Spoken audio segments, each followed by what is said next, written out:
অব্র গম্ভীর মুখে বললেন, ওরু, তোমার কাছ থেকে আমি এটা আশা করিনি। আমার গলা শুকিয়ে গেল।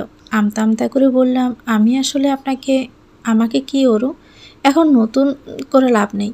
সকালবেলা তুমি বললে তোমার শরীর ভালো লাগছে না, তাই ভার্সিটিতে আজকে যাবে না। আমিও তাই তোমাকে কোনো প্রকার জোর করিনি। কিন্তু সেই তুমি আবার বাহিরে কেন বেরোতে গেলে? মাত্রই তো একটা দুর্ঘটনা থেকে সেরে উঠলে, এখন দেখছি আবার নতুন আরেকটা বাদিয়েই ছাড়বে। আমি মনে মনে স্বস্তির একটা নিঃশ্বাস ছাড়লাম। যাক, অব্র তাহলে কিছু জানে না। অব্র বলতে থাকলো, কি এমন জরুরি কোথায় যাওয়ার ছিল শুনি? শরীর ভালো না লাগা সত্ত্বেও কি না যেয়ে পারলে না? আমি আবারও ঘাবড়ে গেলাম, কিছু বলতে পারছি না। উনি সে কতক্ষণ ধরে জিজ্ঞাসা দৃষ্টিতে আমার দিকে তাকিয়ে রয়েছেন। কিছু বলতে যাব তার আগে নিচ থেকে মায়ের গলা ভেসে এলো, তিনি অব্রকে ডাকছেন। উনি একবার আমার দিকে তাকিয়ে নিচে চলে গেলেন। আমি হাঁপ ছেড়ে বিছানায় বসে পড়লাম। আমি বুঝতে পারছি না কি করব। অব্রকে কি সব কিছু খুলে বলে দিব? সব জানার পর তার কি প্রতিক্রিয়া হতে পারে? প্রথম প্রথম তো দেখেছিলাম অব্র আপুর উপর প্রচণ্ড ক্ষেপে আছেন, কিন্তু এখন আপুর প্রসঙ্গে তিনি কোনো কথাই বলেন না। আপুর ফিরে আসা প্রসঙ্গে অব্র ঠিক কী করতে পারে? না, আমি আর ভাবতে পারছি না। মাথা ঘুরছে।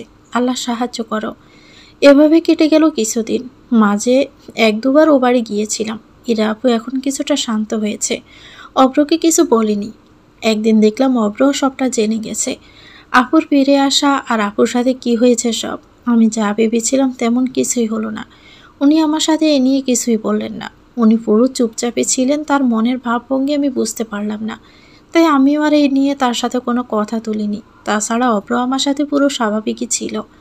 তিনি জেনে গেছেন শুনে আমার মনে একটু খসখস করলেও তার দিক থেকে কোনো ভিন্নতা খুঁজে পাইনি। একদিন ভার্সিটি থেকে ঠিক করলাম অব্রর অফিসে গিয়ে অব্রকে চমকে দিব। সাথে করে দুটো কোন আইসক্রিম নিয়ে যাব। একসাথে দুজন খাবো। যে বাবা সেই কাজ। গায়ের দিকে তাকিয়ে দেখলাম পরনে জামাটি দেখতে ভালো লাগছে কিনা।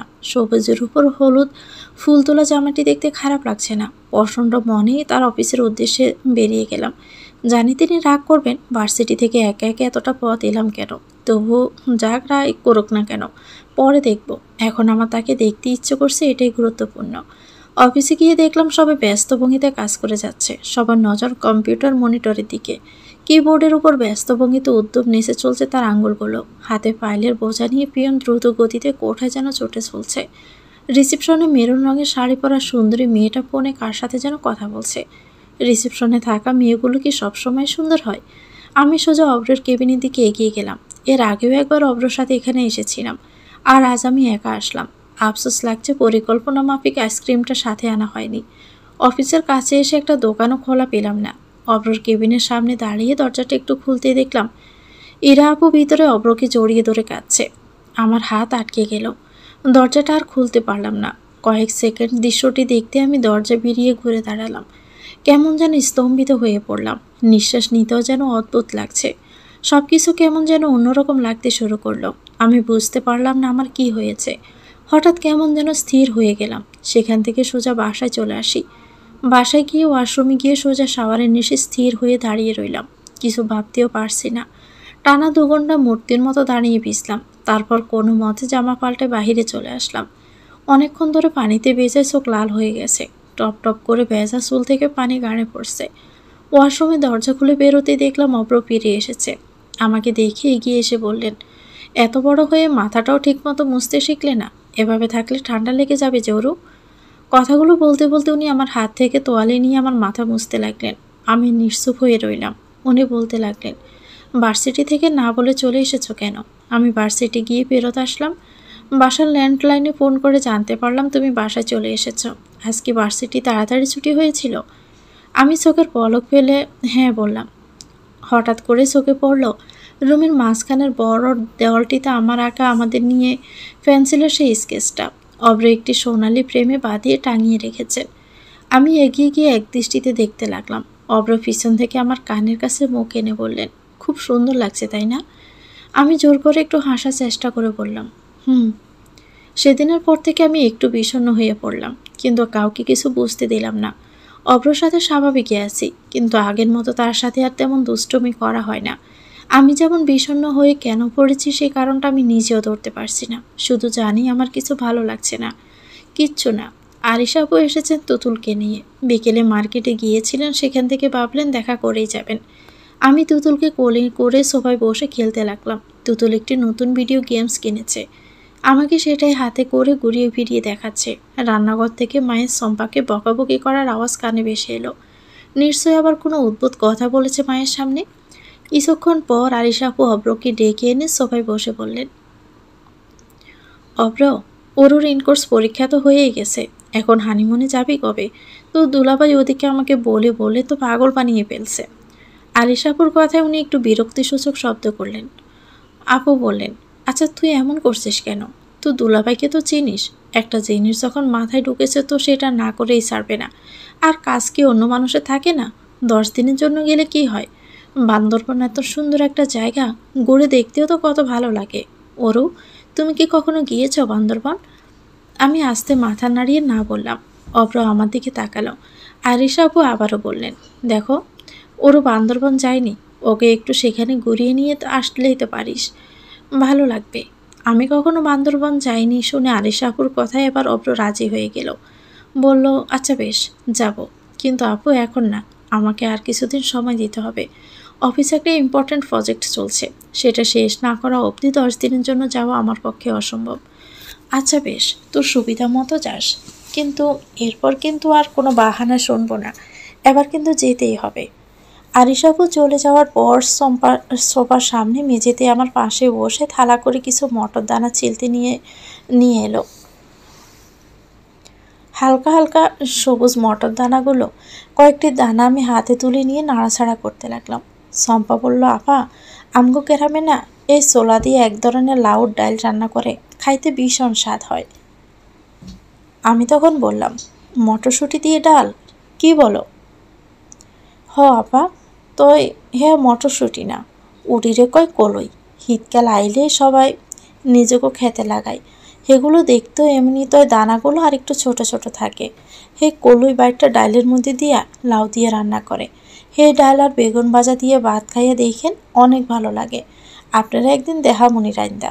কলই শাকও খায় জানেন, ওইটাও অনেক মজার। কলই শাক, ওই যে খুব ঝিরিঝিরি করে কেটে রান্না করে ওইটা না? হ হ, ওইটাই। ছোটোবেলায় যখন মাঝে মাঝে গ্রামে যেতাম তখন কয়েকবার খেয়েছিলাম। এমনিতেও শাক পাতা আমি বেশি খাই না, তবে ওই শাকটা খেতে খুব পছন্দের ছিল। ওই শাকটা আরও মজার হয় যদি একটুখানি আদা কুচি আর শুকনো মরিচ গুঁড়া করে দেওয়া যায়। আর বলো না চম্পা, আমার তো খেতে ইচ্ছে করছে। আপামনি, আপনার যে পছন্দ আগে কইবেন না, এবার মৌসুমটা আইতে দেন, আপনারা আমগো গ্রাম থেকে আইনা খাওয়ামো। চম্পার সাথে কথা বলা শেষ হতে আমি আবার অন্যমনস্ক হয়ে পড়লাম। রাতের খাবার টেবিলে চুপচাপ খাবার খাচ্ছিলাম। বাবার মা অনেক কথাই বলছেন। চম্পাও বোকার মতো তাদের কথার মাঝখানে কথা বলে অলরেডি বকা খেয়ে দাঁত কেলিয়ে হাসছে। অব্র খাওয়ার মাঝে ডকুমেন্টস নিয়ে কার সাথে যেন ফোনে কথা বলায় মা আপত্তি প্রকাশ করলেন, তাই উনি ফোন রেখে দিলেন। অনেক কথাই হচ্ছে, কিন্তু কোনোটাতে আমি যোগ দিলাম না, চুপচাপই খেতে লাগলেন। মা হঠাৎ করে আমাকে নরম স্বরে ডেকে বললেন, ওরু। আমি মাথা উঁচু করে তাকালাম। মা বললেন, তুমি আজকাল কেমন চুপচাপ হয়ে থাকো, তোমার কি শরীর খারাপ লাগছে? আমি মাথা নাড়িয়ে বললাম, না মা, এমনি। মা পুনরায় আবার খাবারে মনোযোগ দিলেন। আমিও মাথা নিচু করে খাবার খাওয়ার আগে দেখলাম অব্র ব্রু কুঁচকে আমার দিকে এক দৃষ্টিতে তাকিয়ে আছেন।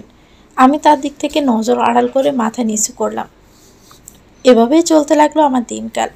একদিন হঠাৎ রাত 4টা বাজে অব্র আমাকে ঘুম থেকে ডেকে বলল, অরু, আমার একটি কথা রাখবে? আমার বুকটি ধক করে উঠল। শাড়ি পরে বাসের ছাদ থেকে নামতে আমার বেশ কসরত করতে হলো। আসলটাকে এক হাতে সামলাতে হচ্ছে, আবার সামনের কুচিগুলো বারবার পায়ে বেজে বেজে আসছে। তবুও মনে এক ফোঁটাও বিরক্তি আসছে না। জায়গাটা এমনই, পৌষ মাসের শুরু। ঢাকার ওই দিকটায় কুয়াশার কোনো সিটে ফোঁটা না থাকলেও এদিকে হালকা হালকা বেশি উঠছে। পাশে এক পলক তাকিয়ে দেখলাম যতদূর চোখ যায় শুধু সবুজ ক্ষেত। হালকা একটা শীতল হাওয়া বয়ে গেল, কিন্তু তাতে মোটেও শীত করছে না, বরং ভালো লাগছে। ছোট্ট সরু ফাঁকা রাস্তা, কতদিন ধরে মেরামত করা হয় না তার ঠিক নেই। রাস্তার জায়গায় জায়গায় ছোট্ট ছোট্ট গর্ত হয়ে আছে। রাস্তার পিচগুলো বেশিরভাগই উঠে গিয়ে মাটির ধুলো জমে আছে। এই গর্তগুলোই যে বাঁশের এত ঝাঁকুনির কারণ ছিল তা তখন ছাদে বসে টের পাইনি। বাঁশের পশ্চাতে দণ্ডায়মান লোহার মরিচে ধরা শ্রেণী 2-3 ধাপ পেরোতেই আমার অনেক সময় লেগে গেল। উপরের বাকি যাত্রীরা বিরক্ত মুখে আমার দিকে তাকিয়ে রয়েছে। তাদের অহেতুকে যে দেরি করিয়ে দিচ্ছে দৃঢ় পদক্ষেপে নামা সবুজ সুতি শাড়ি পরাহিত মেয়েটি। সেদিন মাঝ বরাবর আসতে অব্র আমাকে হাত ধরে নামতে সাহায্য করলো। অব্র আগেই নেমে গিয়েছে। জলদি পার করতে পেরে বাস থেকে নেমে আমি একটু স্বস্তির নিঃশ্বাস ছাড়লাম। স্বস্তির নিঃশ্বাস ছাড়লো বাসের উপরের মানুষগুলো। তারা হয়তো ভেবেই নিয়েছিল আজ অর্ধেক বেলা পর্যন্ত মেয়েটা তাদের এখানেই আটকে রাখবে, আর নিজেও আটকে থাকবে। আমি নামতে তারা ব্যস্ত ভঙ্গিতে নামা শুরু করে। অব্র একটি এগিয়ে বাসের কন্ডাক্টরের সাথে কি যেন কথা বলতে লাগলো। তাকে ধরার জন্য আমি সামনে এগোতে লাগলাম। বাসে জানালার পাশে বসা একজন মধ্যবয়স্ক লোক বোতলের পানি মুখে গড় করে ঢেলে কলকুচি করে জানালা দিয়ে বাহিরে ছড়ে মারলেন। সে এঁটো পানি থেকে বাঁচতে আমি 2 কদম পিছনে ছিটকে এলাম। তারপর আবারও তাড়াহুড়ো করে তার কাছে যেতে লোকাল বাসটা শো করে আমাদের পাশ কাটিয়ে চলে যায়। অব্র আমার দিকে তাকিয়ে মিষ্টি করে হেসে বলল, চলো।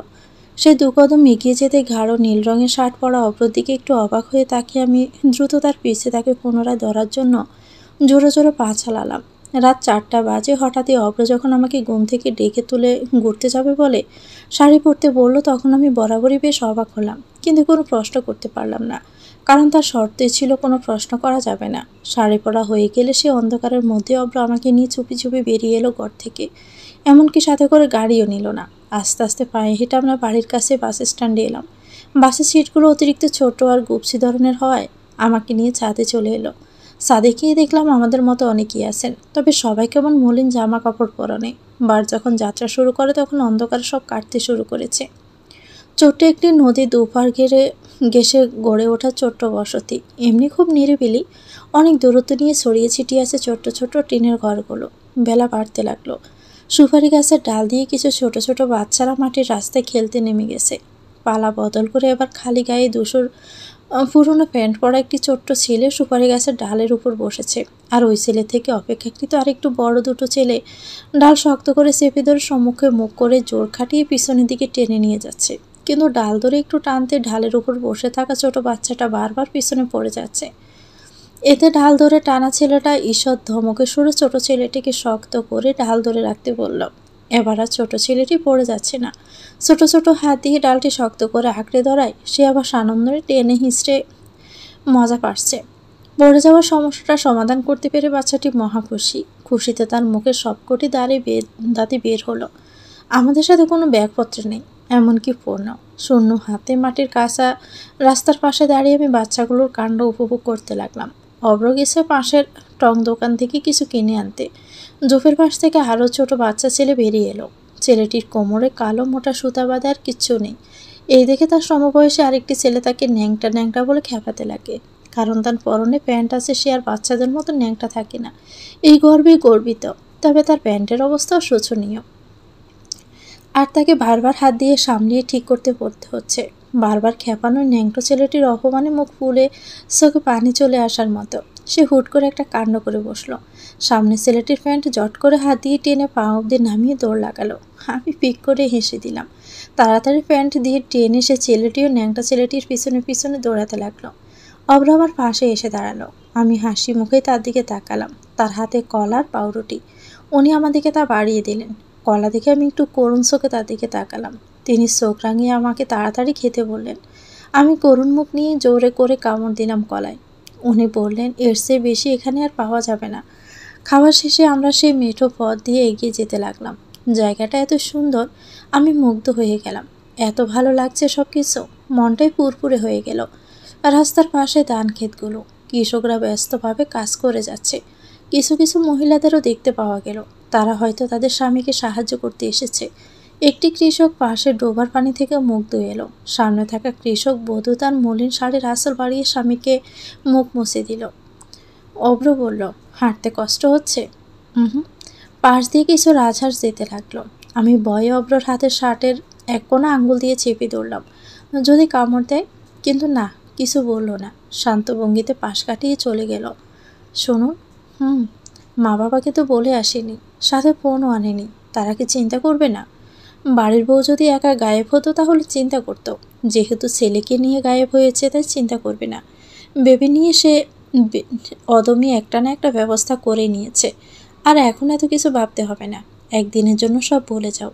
আমি বাচ্চাদের মতো করে হেসে পড়লাম। আচ্ছা। সামনে রাস্তার ডান দিক থেকে ছাগলের পাল এসে পড়ল।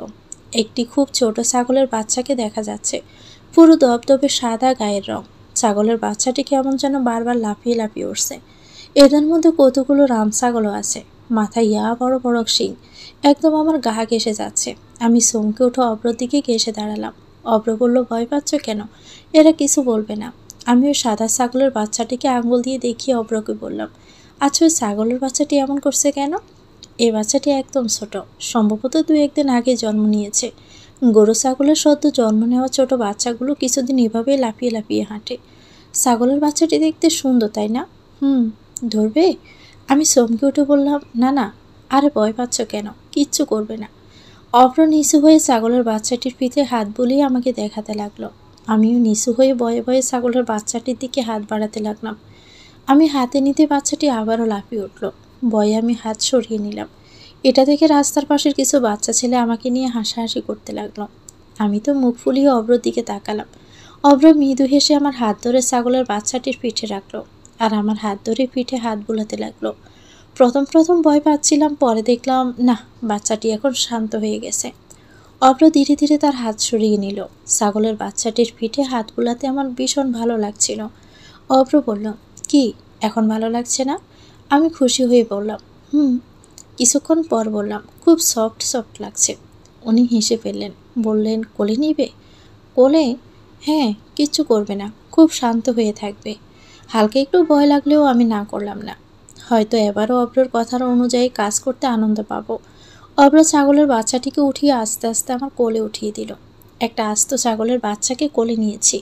আমার এত আনন্দ লাগলো, ছাগলের বাচ্চাটি আমার গাড়ির কাছে তার মুখ নিয়ে নাড়াচাড়া করায় সুরসুরে লাগছিল। আমি আনন্দে খিলখিল করে হাসতে লাগলাম। আমাদের চারপাশে বাচ্চা ছেলেগুলোকে সে গোল করে দাঁড়িয়েছে, তাদের দিকেও মুখ ফিরিয়ে আমি বললাম, দেখেছ, আমি ছাগলের বাচ্চা কোলে নিয়েছি, আমাকে নিয়ে আর হাসবে? আমার কাণ্ড দেখে অভ্র হেসে ফেলল। অভ্র একটি নৌকা ভাড়া করেছে, আজ সারাদিন আমরা নৌকা করেই ঘুরব। হাত ধরে আমাকে উনি নৌকায় ওঠালেন। আমি নৌকার গোলইয়ের উপর গুটিসুটি মেরে বসলাম। অভ্রও উঠে এলো। অথই পানিতে নৌকা চলতে শুরু করেছে। আমার কি যে ভালো লাগছে তা বলে বোঝাতে পারবো না। আজকে দিনটি এত ভালো কেন? নৌকার কোনার উঁচু কাঠের পাটাতনে বসে অভ্র বলল, ওরু, তুমি কি সাঁতার পারো? না। ভয় পাচ্ছ না তো? না। ওনার প্রশ্নের উত্তর দিয়ে আমি সত্যি অবাক হয়ে গেলাম। সত্যি তো চারদিকে থই থই করছে পানি। আমি তো সাঁতার পারি না। যদি নৌকা ডুবে যায় তখন কি হবে? কিন্তু ভয় লাগছে না, কারণ অভ্র আছেন, তিনি আমাকে নিশ্চয়ই বাঁচাবেন। আচ্ছা, অভ্র যদি সাঁতার না পেরে থাকে? ভিতর থেকে আওয়াজ এলো, অভ্র সাঁতার যদি নাও পেরে থাকে তবু ওরও তোর কিচ্ছু হতে দিবে না, একটা না একটা ব্যবস্থা করবেই। আমি অবাক হলাম। আমি হাত দিয়ে নদীর পানি ছুঁতে লাগলাম। অভ্র বলল, সাবধানে দেখো, নয়তো পানিতে পড়ে গেলে সবাই ভাববে আমি একা একা বউকে মারতে নিয়ে এসেছি। তার উদ্ভট মজার জন্য আমি চোখ রাঙানি দিলাম। সে হাসতে লাগলো। আমি বললাম, জায়গাটা খুব সুন্দর, তাই না? এখানে অনেকেই আসে নৌকা ভাড়া করে সারাদিন ঘুরতে। তোমার গরম লাগলে ছয়ের মধ্যে গিয়ে বসো। আমি গেলাম না, সেখানে বসে রইলাম। রোদ থাকলেও রোদের প্রখরতা তেমন নেই, আর সাথে বাতাস থাকায় একদমই গরম লাগছে না। চারপাশে এত সুন্দর, এসব ছেড়ে সইয়ের ভিতরে কি বসে থাকা যায়? চারদিকে শুধু পানি আর পানি। নদীর পানি খুবই স্বচ্ছ, এমনিতে কোনো ঢেউ নেই, নদী শান্ত হয়েই আছে। তবে মাঝে মাঝে হালকা ঢেউ ভেসে আসছে। মাথার উপর খোলা আকাশ, মাঝে মাঝে একটা দুটো গাংচিল চক্রাকারে ঘুরে বেড়াচ্ছে। অভ্র সইয়ের ভিতরে ঢুকে একটা স্টোভ নিয়ে এলো। আমি বললাম, এটা দিয়ে কি করবেন? দুপুরের খাওয়া দাওয়া করা লাগবে না? সৌন্দর্য দিয়ে কি পেট ভরবে?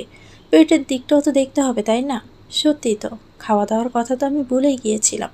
কিন্তু তাই বলে নৌকার মধ্যে রান্না হবে শুনে বেশ অবাকই হলাম। বললাম, নৌকার মধ্যে রান্না হবে কিভাবে?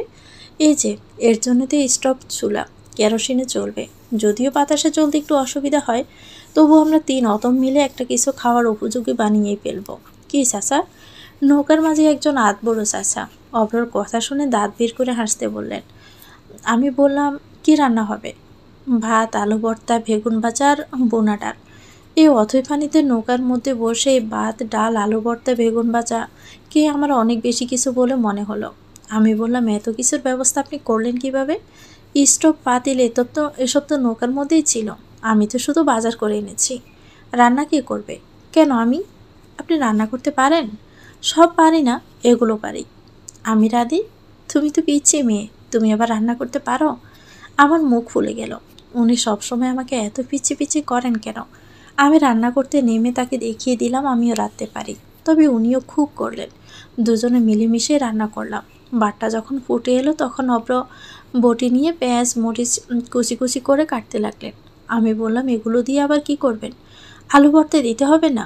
ও তাই তো, আমি তো ভুলেই গিয়েছিলাম। আলু ভর্তা করতে গিয়ে দেখা গেল সরিষার তেল নেই।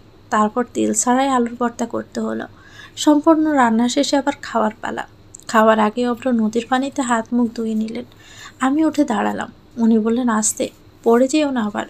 হাত মুখ ধুয়ে উঠে দাঁড়িয়ে মুখ মোছার জন্য অব্র কোনো কাপড় বা গামছা কিছু পেল না। আমি লাজুক ভঙ্গিতে সেই ক্ষেতের কৃষক বধূর মতো পিছন থেকে শাড়ির আঁচল টেনে তার দিকে বাড়িয়ে দিলাম। অব্র স্মিত হেসে ঝুঁকে আমার শাড়ির আঁচল দিয়ে তার মুখ মুছে নিল। মাটির থালায় করে গরম দোয়া ওঠা ভাত বাড়া হলো। নদীর খোলা বাতাসে খিদেটা যেন জম্পেশ চড়ে বসেছে। মাছ নদীতে খিদে পেটে আলু ভর্তা আর বেগুন ভাজা দিয়ে গরম দোয়া ওঠা ভাত খেতে সেই মুহূর্তে অমৃতের মতো লাগছে। খাওয়া শেষে আবারও আমরা চুপচাপ গলুইয়ের ভিতরে বসে রইলাম। এই প্রথম মাটির থালায় ভাত খেলাম। প্রথম অভিজ্ঞতাটা দারুণ লাগছে। সব কিছু মিলিয়ে এত ভালো লাগছে, খুঁটির যে মনটা প্রফুল্লিত হয়ে আছে। আমার মনে হলো আমার আনন্দটা বোধহয় স্পষ্টভাবে আমার চেহারায় ফুটে উঠেছে। অব্র জিজ্ঞেস করলো, মনটা ভালো হয়েছে? আমি খুশি হয়ে বললাম, উদ্যম বাতাসে উঠতে থাকা অবাধ্য চুলগুলোকে আমার কানে গুঁজে দিয়ে অব্র বলল, এভাবেই সবসময় হাসি খুশি থাকবে। মুখের এই হাসিটা তোমায় শ্যুট করে। আমি সঙ্গে সঙ্গে মুখ বার করে বললাম, তার মানে হাসি ছাড়া অন্যভাবে দেখতে আমায় ভালো লাগে না? আমার হঠাৎ পরিবর্তনে অব্র থতমত খেয়ে গেল। বলল, না, আমি এটা বলতে চাইনি। তাহলে কি বলতে চাইছেন? না হাসলে আমায় পেতনির মতো লাগে? অব্র গাবড়ে গিয়ে আমতা আমতা করতে লাগলো। আমি হঠাৎই জোরে জোরে হাসতে শুরু করে দিলাম। আমার ফাজলামি বুঝতে পেরে অব্র হেসে দিল। আকাশটা আজ একদম নীল হয়ে গেছে। তার মাঝে মাঝে সাদা পোজের মতো তুলো ভেসে বেড়াচ্ছে। বৈঠা বাওয়ায় নদীর পানিতে চলাচল শব্দ ছাড়া আর কোনো শব্দ নেই। নদীর উপর দিয়ে বয়ে যাওয়া হালকা শীতল বাতাস আমার খোলা চুলগুলোকে বারবার কপালে এনে ফেলছে। আমার হঠাৎ করে মনে হলো, ইস, তার হাতের উপর শুয়ে যদি একটু আকাশ দেখতে পারতাম। পরক্ষণে মনে মনে জিভ কেটে মুচকি হেসে বললাম, দূর, কি যে ভাবছি। চারদিকেই সুন্দরের ছড়াছড়ি। আমি মুগ্ধ চোখে তাকিয়ে তাকিয়ে দেখছি। সে সকাল থেকে ক্ষণে ক্ষণে অব্রর জন্য আমি শুধু মুগ্ধ হয়েই যাচ্ছি। আজ কি মুগ্ধ হওয়া দিবস? নৌকা থেকে আমরা বিকেলের একটু আগে নামলাম। এই জায়গাটা মনে হচ্ছে আরও সুন্দর। নদীর চরের উপর 2-3 জন ফেরিওয়ালা এসে বসেছে। বিকেলের দিকে অনেকেই ঘুরতে এসেছে। এক ঝাঁক পাতিহাঁস দেখে আমি ওদের পিছনে ধাওয়া করতে লাগলাম। ওরা ঝাঁপ দিয়ে থাকা একটা ডোবার পানিতে নেমে গেল। পানিতে মুহূর্তের মধ্যে ঘূর্ণিঝড় হয়ে গেছে। কি সুন্দর! সব কিছু এত সুন্দর কেন? গাড়িতে আরও 2-3 জন বসে আছে। আমরা ভ্যান গাড়িতে উঠলাম। আমরা দুজনের পিছনে পা ঝুলিয়ে বসে পড়লাম। হঠাৎ একটি ফেরিওয়ালা হরেক রঙের চরকি লম্বা বাঁশের মধ্যে করে নিয়ে যেতে লাগলেন। তা দেখে আমি উৎফুল্ল হয়ে হাত দিয়ে অব্রকে দেখিয়ে চেঁচিয়ে বলে উঠলাম, চরকি! অব্র হঠাৎই চলমান গাড়ি থেকে নেমে গিয়ে দৌড়ে ফেরিওয়ালার কাছে যেতে লাগলেন। আমি তো ঘাবড়ে উঠলাম, কারণ গাড়ি এগিয়ে যাচ্ছে। উনি চরকি কিনে আবার সেভাবে দ্রুত গতিতে গাড়িতে উঠে পড়লেন। আমি খুশিতে হাততালি দিয়ে ফেললাম। অব্র আমার হাতে চরকি দিলে আমি খুশি হয়ে সেটা ধরে রাখলাম। বাতাসে রং বেরঙের চরকি ঘূর্ণীয়মান আকারে ঘুরতে লাগলো। নদীর পাড়ে সবুজ ঘাসের উপর পানিতে পা ডুবিয়ে বসে আছি। অব্র গেছে আমার কথা মতো গ্যাস বেলুনি কিনে আনতে। শাড়ির আঁচলটি কোলের কাছে রেখে নদীর পানিতে পা ডুবিয়ে আমি আজ সম্পূর্ণ দিনের কথা ভাবতে লাগলাম। এত আনন্দ আমি আমার জীবনে আর কখনো পাইনি। মনে হচ্ছে আমার খুশি বাদছাড়া হয়ে গেছে। আনন্দে আজ নাচতে ইচ্ছে করছে, গাইতে ইচ্ছে করছে। এটুকু গাইতে পাশে তাকিয়ে দেখি অব্র একটি গাছের সাথে হেলান দিয়ে বুকে হাত গুজে দাঁড়িয়ে আছে। মুখে আছে সে নজর কাড়া মিষ্টি হাসি। আমি সঙ্গে সঙ্গে থেমে গেলাম। লাজুক হেসে মাথা নিচু করলাম। উনিও আমার পাশে বসে নদীর পানিতে পা ডুবিয়ে পড়লেন। থেমে গেলে কেন? ভালোই তো লাগছিল, গাও। ধীরে ধীরে জড়তা কাটিয়ে আমি স্বাচ্ছন্দ্যে গান গাইতে লাগলাম। আর আমার সাথে সাথে তাল মিলিয়ে অব্র ধীরে ধীরে পানিতে দুলতে থাকা আমাদের পায়ের তালের সাথে সাথে গলার স্বরও বাড়তে লাগলো। আমরা দুজনে নির্জন নদীর পাড়ে বসে গলা ছেড়ে গান গাইতে লাগলাম। একসময় হাঁপিয়ে উঠে দুজন সবুজ ঘাসের উপরেই শুয়ে পড়লাম। হাঁপাতে হাঁপাতে একে অপরের দিকে তাকিয়ে দুজনেই হেসে ফেললাম। ঘাসে শুয়ে থেকে মাথার উপরের খোলা আকাশ দেখতে ভীষণ ভালো লাগছে। পাশে থাকা আগাছা ধরনের গাছের সাথে অব্রর বেঁধে রাখা গ্যাস বেলুনগুলো আমি হাত বাড়িয়ে খুলে ছেড়ে দিলাম। আমাদের গানের ন্যায় গ্যাস বেলুনগুলো আকাশে উড়ে যেতে লাগলো। আমি একবার অব্রের দিকে তাকিয়ে দেখলাম অব্র মুখে মিষ্টি একটা হাসির রেখা টেনে একদৃষ্টিতে আকাশ দেখছে। মুচকি হেসে এই নীল অব্র থেকে চোখ সরিয়ে মাথার উপরের ওই নীল অব্রের দিকে তাকিয়ে আমি ভাবলাম, আমাদের সবার জীবনে এমন একটি মানুষ থাকা দরকার, যে হুট করে আমাদের মন ভালো করে দিতে পারবে, যার কাছে থাকবে আমাদের মন ভালো করে দেওয়ার রহস্যময়ী ওষুধ। অন্য কিছু না থাকলেও চলবে, কিন্তু মন ভালো করে দেওয়া ক্ষমতা সম্পন্ন মানুষ থাকতেই হবে। নিস্তব্ধ রাতের নীরবতার মাঝে মাঝে দু একবার রাতের অচেনা পাখিরা ডেকে উঠছে। জানালার সাদা পর্দাকে স্বচ্ছ কাচের উপর মৃদু দুলিয়ে উঠে বাহির থেকে বিনা অনুমতিতে প্রবেশ করছে হালকা হিমেল হাওয়া। শুধু কি বিনা অনুমতিতে প্রবেশ করছে, সাথে করে চাঁদের শুভ্র মায়াবী আলোকেও টেনে এনে পরিবেশটাকে আরও মোহনীয় বানিয়ে ফেলছে। সারাদিনের ক্লান্তির পর পাশের বালিশে সোজা হয়ে নিশ্চিন্তে ঘুমিয়ে আছে অব্র। গভীর রাত, তবু চোখে এক বিন্দু ঘুম আসছে না আমার। আজ যেন ঘুমেরা আমার থেকে ছুটি নিয়েছে। আমায় আজ তার স্বপ্নের পৃথিবীতে নিয়ে যাবে না সে। বলে গেছে, তুমি এখন স্বপ্নেই আছো, বাস্তব স্বপ্ন। ঘুমাচ্ছন্ন স্বপ্ন তোমার আজ প্রয়োজন নেই। মনে হচ্ছে অব্র আজ আমাকে একটা স্বপ্নের পৃথিবী থেকে ঘুরিয়ে নিয়ে আসলো। এত সুন্দর দিন আমি আমার জীবনে আর কখনোই পাইনি। দিন শেষ হয়ে গেছে, কিন্তু আমার মনে সেই রেশ এখনো রয়ে গেছে। কেমন একটা অদ্ভুত অনুভূতি হচ্ছে, এমন একটা অনুভূতি প্রবলভাবে মনের মধ্যে আজ নাড়া দিয়ে উঠছে, যার সাথে 19 বছরের অরুর আজ অব্দি পরিচয় ঘটেনি। বাতাসে আর যেন সুরেলা বেশি বেড়াচ্ছে, চন্দ্রা গান গাইছে। বুকের নিচে দুহাত রেখে সেসবে লক্ষ্য করছি আমি। হঠাৎ করে জীবনটা এত অন্যরকম লাগছে কেন? আমি তো ঘুমিয়ে নেই, তবুও স্বপ্নের মতো লাগছে কেন? এটা কি এই ছেলেটির জন্য, আমার পাশে ঘুমানো অভ্র নামে ছেলেটির জন্য? তার দিকে আস্তে করে ঘুরে মাথার নিচে এক হাত দিয়ে বালিশের ওপর ভর করে সে ছেলেটাকে আমি দেখতে লাগলাম। আমার মন শুধু ভালো না, চরম ভালো করে দিয়ে সে এখন নিশ্চিন্তে ঘুমাচ্ছে। কিন্তু আমি তো ঘুমাতে পারছি না। ওর তাড়াতাড়ি করো, বড্ড দেরি হয়ে যাচ্ছে। কিন্তু আমার একটা ইম্পর্ট্যান্ট মিটিং আছে, আর 1 মিনিটও দেরি করা যাবে না। আমি শান্ত ভঙ্গিতে তার সামনে এসে দাঁড়ালাম। ভার্সিটির অন্য জন্য আমি তৈরি হয়ে গেছি, কিন্তু অভ্র এখনো তৈরি হতে পারেননি। কালো ফর্মাল শার্টের উপর সাদা চেক চেক টাইটা তাড়াহুড়োয় বাঁধতে বাঁধতে আমাকে তাড়া দিয়ে যাচ্ছেন। উনি আজ বড্ড ব্যস্ত। মূলত তাড়াহুড়োর জন্যই গলার টাইটা ঠিক মতো বাঁধতে পারছেন না। বারবার ভুল হয়ে যাচ্ছে, আরও দেরি করিয়ে দিচ্ছে। লাজুক ভঙ্গিতে মনে মনে মুচকি হেসে আমি তার সামনে গিয়ে চুপচাপ টাই বাঁধতে লাগলাম। এই প্রথম কেমন যেন নিজেকে সত্যি সত্যি তার বউ বউ মনে হচ্ছে। গলার টাই বাঁধা শেষ হলে অপরের দিকে তাকিয়ে দেখলাম সে মুখে একটা দুষ্ট হাসি টেনে আমার কাণ্ড দেখছে। উনি বললেন, পিচ্চিটা আবার গলার টাইও বাঁধতে পারে? আমি মুখ ফুলিয়ে বললাম, আমি মোটেও পিচ্ছি না, আমি একজন অ্যাডাল্ট। আচ্ছা, ওরও তোমার কি 18 বছর হয়ে গেছে? হ্যাঁ, আমার বয়স তো এখন 19। কেন? অভ্র বুকে হাত দিয়ে বলল, যাক, বাঁচা গেল। আমি তো ভেবেছিলাম না জানি আবার বাল্য বিবাহ করে ফেললাম, আর এর দায়ী পুলিশ আবার আমাকে ধরতে না আসে। আমি চোখ রাঙিয়ে বললাম, এখন আর দেরি হচ্ছে না? তিনি দ্রুত হাতের ঘড়ি দেখে তাড়াতাড়ি চলো বলেই আমার হাত ধরে টেনে নিয়ে গেলেন। ভার্সিটির গেটের সামনে গাড়ি থামাতে আমি বের হয়ে গেলাম। অভ্র বেরিয়ে এলো। হঠাৎই পিছন থেকে ইরাপুর গলার স্বর শুনে আমি খানিকটা চমকে উঠলাম। ইরাপু বলল, কিরে ওরু, ভালো আছিস? হ্যাঁ, তুমি ভালো আছো? বাবা মা কেমন আছে? ইরাপু হেসে বলল, হ্যাঁ, সবাই ভালো আছে। তারপর অর্বর দিকে তাকিয়ে বলল, অভ্র, তুমি ভালো আছো? অভ্র নিচের দিকে তাকিয়েছিল। ইরাপুর কথায় মুখ তুলে ব্রু কুঁচকে বলল, তুমি হঠাৎ এখানে? এই তো একটু ঘুরতে আসলাম। আগের সংস্পর্শে এসে যদি মনটা একটু ভালো হয়। তোমার মনে আছে অভ্র, এই ভার্সিটির ক্যাম্পাসে বসে আমরা কত মজা করতাম? অভ্র ছোট্ট করে বলে আমার দিকে তাকিয়ে বলল, ওরু, আমার দেরি হয়ে যাচ্ছে, আমি যাই। ভার্সিটি যখনই ছুটি হোক আমাকে ফোনে বলবে, আমি এসেই তোমাকে নিয়ে যাব।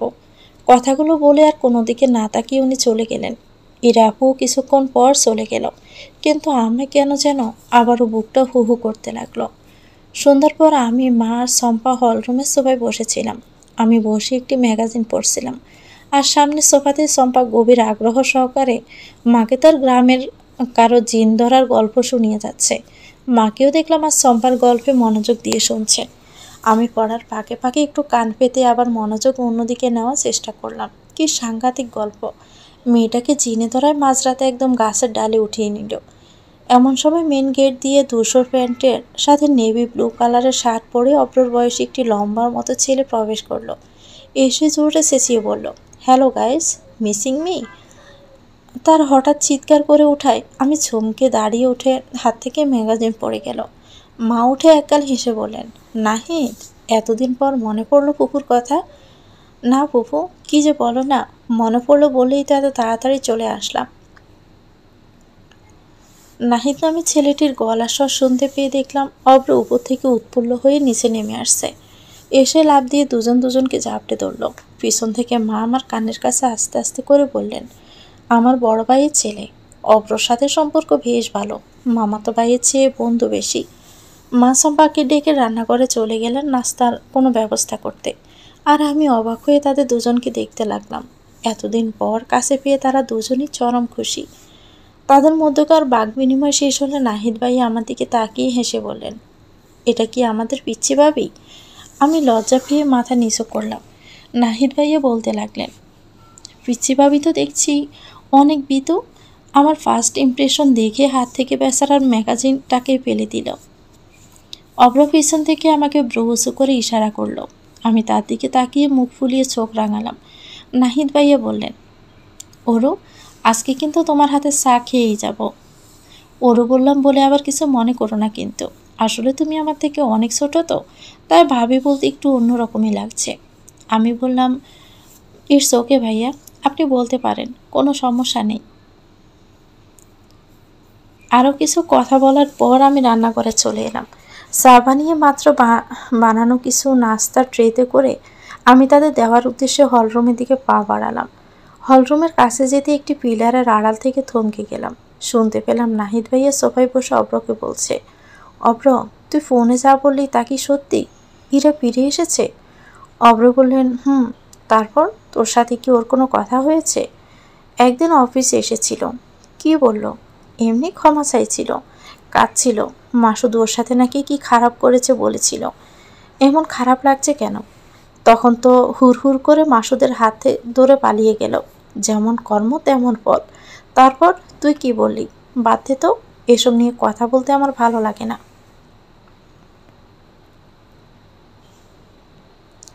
বামচোখ বেয়ে অজান্তেই গড়িয়ে পড়া অশ্রু শীতল স্পর্শ গাঢ় অনুভব হতে আমি বন্ধ দুচোখ আস্তে আস্তে খুলে দেখলাম সুন্দর লাল আভা এখন নিকষ কালো অন্ধকারে রূপ নিয়েছে।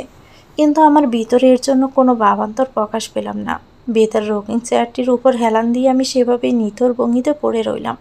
ফোনের মিউজিক প্লেয়ারে করুণ সুর তুলে অনবরত গানটি বেজেই চলছে। আমার বুক জুড়ে শুধু বেশি বেরোচ্ছে হাহাকার।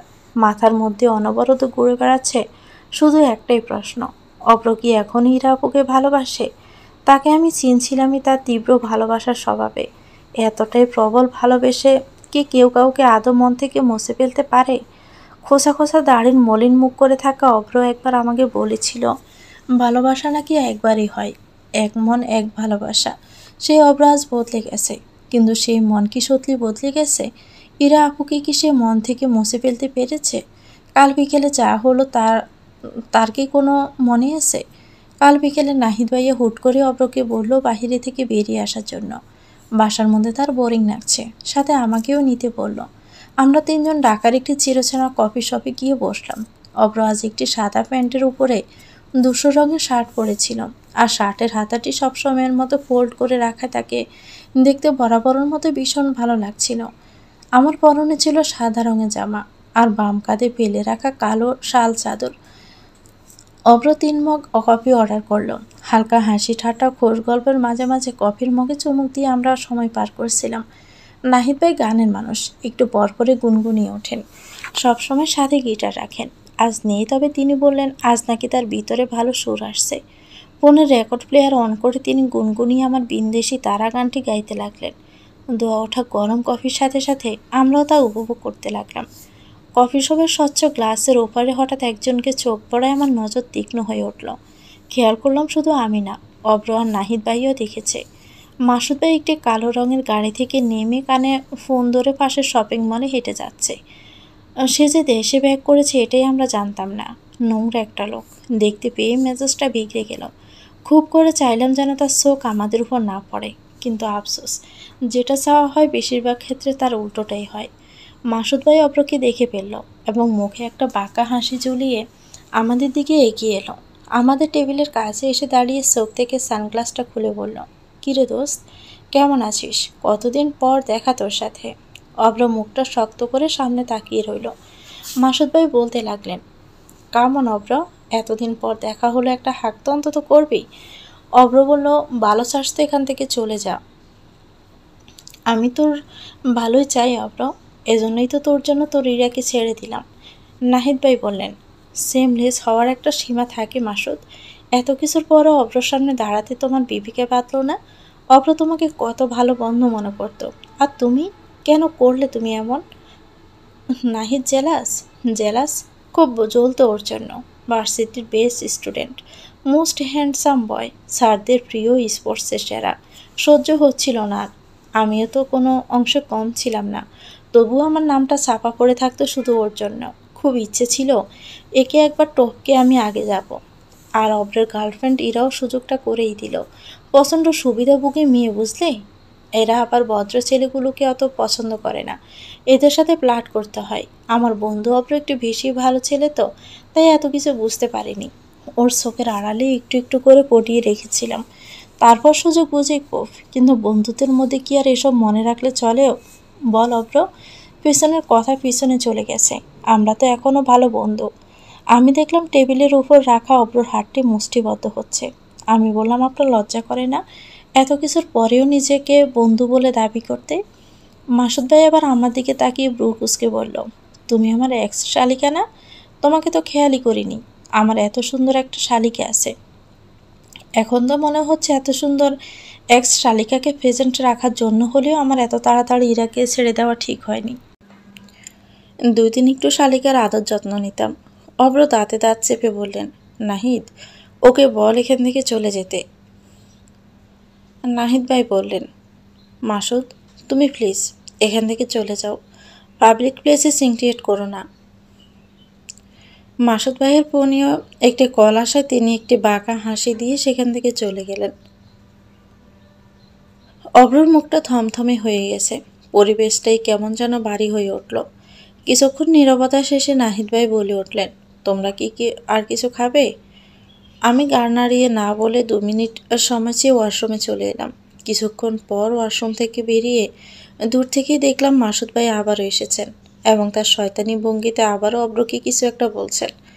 স্পষ্ট শুনতে পেলাম না, তবে এতটুকু বুঝতে পারলাম ইরা আপুকে নিয়ে কিছু বলছেন। অব্র পিছনে গিরে বসেছে, আর মুখটা এখান থেকে দেখা যাচ্ছে না। আমার রাগ চেপে গেল, ইচ্ছে করছে এই লোকটাকে যেন একটা থাপ্পড় মেরে আসি। আরও কিছু কথা হলো আমি শুনতে পেলাম না। একসময় হুট করে অব্র রেগে উঠে মাসুদ ভাইয়ের শার্টের কলার চেপে ধরল। তিনি প্রচণ্ড খেপে গেছেন। কফি শপে সবাই উঠে দাঁড়িয়ে দেখছে। নাহিদ ভাই শত চেষ্টা করে ছাড়াতে পারছে না। আমি দৌড়ে গেলাম, তাদের দুজনের হাত ধরে ছাড়াবার চেষ্টা করলাম। কানে এলো শুধু অব্রর বারবার বলা একটি কথাই, বলেছিলাম না ওর সম্পর্কে আর একটা কথাও না বলতে? বলছিলাম না? আমি তাদের দুজনের হাত ধরে ছাড়াতে যাওয়ায় অব্র আমাকে বলল, ওরু, তুমি এখান থেকে চলে যাও। আমি শুনলাম না। এবার অব্র প্রচণ্ড জোরে আমাকে চেঁচিয়ে বলল, বলছি না এখান থেকে যাও। আমি চমকে উঠে স্থির হয়ে গেলাম। অব্র আমার সাথে এর আগেও রাগ করেছে, আমাকে ধমক দিয়েছে, কিন্তু এমনভাবে এতটা রেগে চেঁচিয়ে কখনোই আমার সাথে কথা বলেনি। আমার চোখ মুহূর্তে যেন পানিতে ভরে উঠল। আকাশের বাঁকা চারটির দিকে তাকিয়ে আরও একবার মনটি কেঁপে ওঠে। প্রশ্ন উঠল, অব্র কি এখনই ইরাপুকে ভালোবাসে? নয়তো ইরাপু সম্পর্কে কিছু বলায় তার এত রাগ কেন উঠল? রাগ তো আমারও উঠেছিল, কারণ ইরাপু আমার বোন। কিন্তু আমার রাগ আর তার রাগ কি একই রকম ছিল? তিনি এতটা ক্ষেপে কেন গিয়েছিলেন? একটি মেয়ে সম্পর্কে এমন কথা বলা হয়েছে বলে, নাকি একটি বিশেষ মেয়ের সম্পর্কে এমন কথা বলা হয়েছিল বলে? মনের একটি অংশ বারবার এই প্রশ্নগুলো তুলছে, আবার আরেকটি অংশ প্রবল বেগে ঠেকিয়ে রাখছে, খুব করে চাইছে যে সব কিছু মিথ্যে হোক। আল্লাহ, যদি মিথ্যে হয় তবেও কি অপর মনে কি আমার জন্য কখনো একটু ভালোবাসা জন্মাবে না? তিনি আমার জন্য যা কিছু করেন তা কি শুধুই দায়িত্ববোধ? আমি আর আমার দায়িত্ব কি তার ভালোবাসার পথে বাধা হয়ে দাঁড়াচ্ছি? না, আর ভাববো না। আর কিছু আন্দাজে ভাববো না, কিন্তু ভাবতে চাইছি না। সত্যের মুখোমুখি হতে কি আমি ভয় পাচ্ছি? এত সব ভাবনা সেদ গটিয়ে দিল আমার ফোনটি। কর্কশ শব্দে বেজে ওঠে। জানান দিল ইরা আপু আমাকে ফোন করেছে। ফোনটা হাতে নিয়ে তার নাম দেখে আবারও আমি রেখে দিলাম। দৌড়লাম না। ফোন দৌড়লেই অব্র কী করছে, অব্র খেয়েছি কিনা, অফিসে গিয়েছি কিনা, এইসব প্রশ্নগুলো শুনতে আমার ভালো লাগে না। রাতে অব্র একটু দেরি করে অফিস থেকে বাড়ি ফিরল। গায়ে থেকে নেভি ব্লু রঙের ব্লেজার খুলে সাদা শার্টের হাতাটি ফোল্ড করে হাতের রোলাক্স ঘড়িটির ফিতা খুলতে লাগলেন। আমি একটু দূরত্ব রেখে তার পাশে গিয়ে দাঁড়িয়ে অপলকভাবে তাকিয়ে রইলাম। অব্র ঘড়ির ফিতা থেকে মুখ তুলে আমার দিকে তাকিয়ে বলল, ওরু, কিছু বলবে? আমি আস্তে করে ডানে বামে মাথা নাড়ালাম। অব্র আবারও ঘড়ির ফিতা খোলায় মনোযোগ দিল। চোখে টলমল করা অনাহিত অশ্রুকে গড়িয়ে পড়া থেকে আটকানোর জন্য নিচের ঠোঁট কামড়ে ধরে আমি মনে মনে পড়লাম, আমায় একটু ভালোবাসলে কি হয় অব্র? সম্পাই এসে যখন জানালো ইরা আপু বাসার ল্যান্ডলাইনে ফোন করেছে, তখন শুধু আমি অবাক না, বেশ অবাকই হলাম। কিছুদিন ধরে তার ফোন ধরছি না, বেশিরভাগ সময় বন্ধ করে রেখেছি। তাই বলে আপু ল্যান্ডলাইনে ফোন করবে? এমন কি জরুরি কথা থাকতে পারে আপুর? তবুও ভাগ্যিস বাবা ধরেছিল। যদি মা ফোনটা ধরতো তবে একটা তুলকালাম কাণ্ড বানিয়ে ফেলতেন।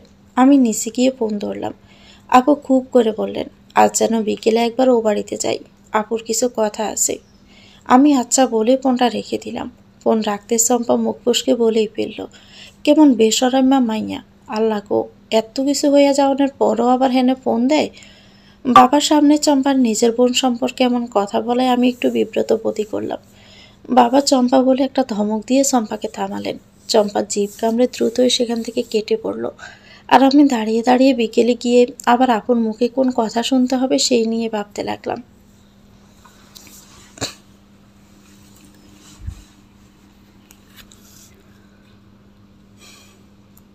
বিকেলে ও বাড়ি গিয়ে দেখলাম বাবা সেই যে রুমে দুপুরে ভাত খেয়ে ঘুম দিয়েছিলেন এখন ওঠেনি। মা রান্নাঘরে চালের গুঁড়ি দিয়ে তেলে ভাজা পিঠা বানাচ্ছেন। আমাকে দেখে একগাল হেসেই বললেন, ওরু এসেছিস? যা রুমে গিয়ে বস, আমি গরম গরম পিঠা ভেজে এনে দিচ্ছি। আমি রুমে গেলাম। এরা আপু আমাকে দেখেই খুশি হয়ে সামনে এগিয়ে এলো। আমার হাত ধরে রুমের ভিতর নিয়ে গিয়ে দরজা বন্ধ করে দিল। আপু দরজা বন্ধ করতে দেখে আমি একটু অবাকই হয়ে গেলাম। আপু, তুমি কি কিছু কথা বলবে বলেছিলে? আপু এগিয়ে এসে আমার দুহাত ধরে বলল, ওরু, আমি জানি আমার জন্য তুই অনেক কষ্ট পেয়েছিস।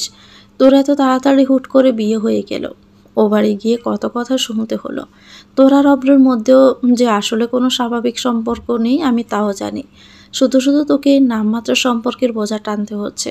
আর এসব আমার জন্যই হয়েছে। তোকে আর আমি কষ্ট পেতে দিব না। ওরু, আমি অব্রকে খুব ভালোবাসি। মানুষ কি জীবনে ভুল করে না বল? আমিও একটা না হয় ভুল করে ফেলেছি। আর আমি এখন আমার ভুলটা বুঝতেও পেরেছি।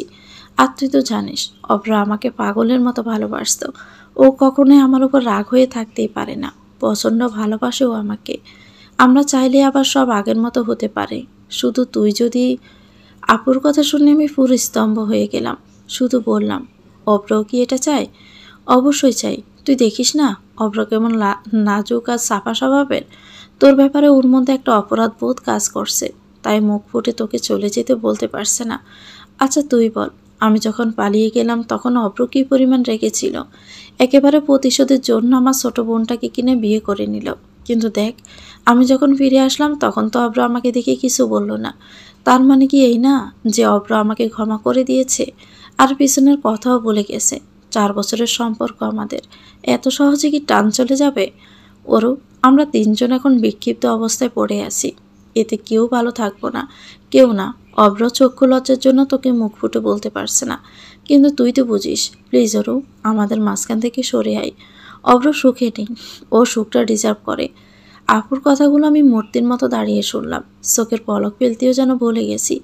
আপু আরও অনেক কিছু বলল। আমি বাসা বাসা শুনতে লাগলাম, কারণ ধীরে ধীরে আমার পৃথিবীটা শব্দশূন্য হতে লাগলো। বাড়ি থেকে বের হওয়ার সময় রান্নাঘরের সামনে দিয়ে যাওয়ার সময় মা অনবরত ওরু ওরু করে বলে ডাকতে লাগলো।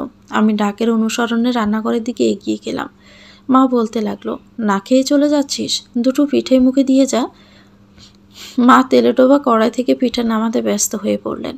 আমি স্তম্ভের ন্যায় মাত্র চুলা থেকে নামানো গরম পিঠা হাত দিয়ে ধরলাম। গরম পিঠার উত্তাপে আমার হাতে ফোস্কা পড়ে গেল। আমি আহ করে উঠলাম। মা অস্থির হয়ে আমার হাত ধরে ঠান্ডা পানিতে ভিজাতে লাগলেন। কি করছিস হাতটা, একটু দেখে করবি না? আমি হঠাৎই কাঁদতে লাগলাম। মা আমার কান্না থামাতে ব্যস্ত হয়ে পড়লেন, কিন্তু আমার কান্না যেন থামছেই না। চোখের পানি বারবার মুছে দিয়ে মা বললেন, এ কি, কাঁদছিস কেন তুই? খুব বেশি জ্বলছে রে ওরু। আমি কাঁদতে কাঁদতে মাকে জড়িয়ে ধরে বললাম, মা, খুব জ্বলছে, খুব। অব্র আয়নার সামনে দাঁড়িয়ে গলার টাই বাজছে। তাকে এখন সন্ধ্যাবেলা 2 দিনের জন্য গাজীপুরের মৌসাকে যেতে হবে, একটি ডিল ফাইনাল করার জন্য। আমি সামনে গিয়ে দাঁড়িয়ে বললাম, আমি পেতে দিব? অব্র প্রথমে বলল হয়ে গেছে। আমি চুপচাপ চলে আসছিলাম। অব্র হঠাৎই থেমে টাইটা খুলে ফেলল। ভালো হয়নি বাদা, আচ্ছা তুমি বেঁধে দাও। আমি একটু খুশি হয়ে এগিয়ে যাচ্ছিলাম। তারপর হঠাৎই থেমে বললাম, থাক, আপনিই বেঁধে নিন। অব্র আমার দিকে তাকিয়ে বলল। আমি তার তোয়াক্কা না করে রুম থেকে বেরিয়ে এলাম। এদিকে তাকে আরও একটু দেখতে ইচ্ছে করছে, আবার এদিকে তার দিকে বেশিক্ষণ তাকিয়েও আমি থাকতে পারছি না। চোখে পানি এসে পড়ছে। তাছাড়াও বুকে চিনচিনে ব্যথা, ইতিমধ্যে আমি পুরোপুরি ঘায়েল। আমি সিদ্ধান্ত নিয়েছি আমি আর এই বাড়িতে থাকবো না। অব্রর জীবনে আর বাধা হয়ে থাকবো না। আমার জন্য অব্র তার ভালোবাসা পাবে না তা কী করে হয়? উনি যেহেতু মুখ ফুটে বলতে পারছেন না, সংকোচ বোধ করছেন, তো না দেই তাকে আর সংকোচ। আমি নিজে থেকেই না হয় চলে যাব, তাকে কিছু বলতে হবে না। সত্যিই তো, উনি কি দায়িত্ব ছাড়া আমাকে আর অন্য কিছু মনে করেন? এভাবে আর কতদিন? এবার অব্র অন্তত সুখী হোক। ভালোবাসার মানুষের সুখের চাইতে আর বড় কিছু কি হতে পারে? আজকে যত পারি অব্রকে দেখে রাখতে হবে। হয়তো এই বাড়িতে আজই তার সাথে আমার শেষ দেখা। বেশি বেশি করে এখান থেকে রেখে স্মৃতির কোটা জমিয়ে রাখি। তারপর পরে যখন তখন তাকে দেখতে ইচ্ছে করবে, টুপ করে কোটা খুলে বের করে মন ভরে দেখবো আর ঢুকিয়ে রাখবো। সেদিন রাতে অব্র চলে যাওয়ার পর আমি আর সারা রাত ঘুমালাম না। ভোর হওয়ার একটু আগে ব্যাগপত্র নিয়ে বেরিয়ে এলাম। রুম থেকে বের হতে ভিতর থেকে প্রচণ্ড এক অদৃশ্য টান আমায় যেন আকর্ষণ করতে লাগলো। চোখ বন্ধ করে অশ্রু জড়িয়ে আমি নিজেকে শক্ত করলাম। আমাকে যেতে হবে। এই ঠিকানা আমার নয়। কেউ যাতে ট্রেন না পায় তাই অন্ধকারের মধ্যেই সিঁড়ি বেয়ে নামতে লাগলাম। কয়েকবার বেরিয়ে সিঁড়ির গোড়ার কাছে আসতে কারোর সাথে ধাক্কা খেয়ে আমি চমকে তাকিয়ে আফসালু দেখলাম অব্র। অব্র আমার দিকে ব্রকুসকে তাকিয়ে অবাক হয়ে বলল, অরু। আমি কিছু বললাম না, একটু ঘাবড়ে গেলাম। উনি বললেন, এসব কি? তুমি ব্যাগপত্র নিয়ে কোথায় যাচ্ছ? কথা বলছো না কেন? আমি চলে যাচ্ছি। কেন?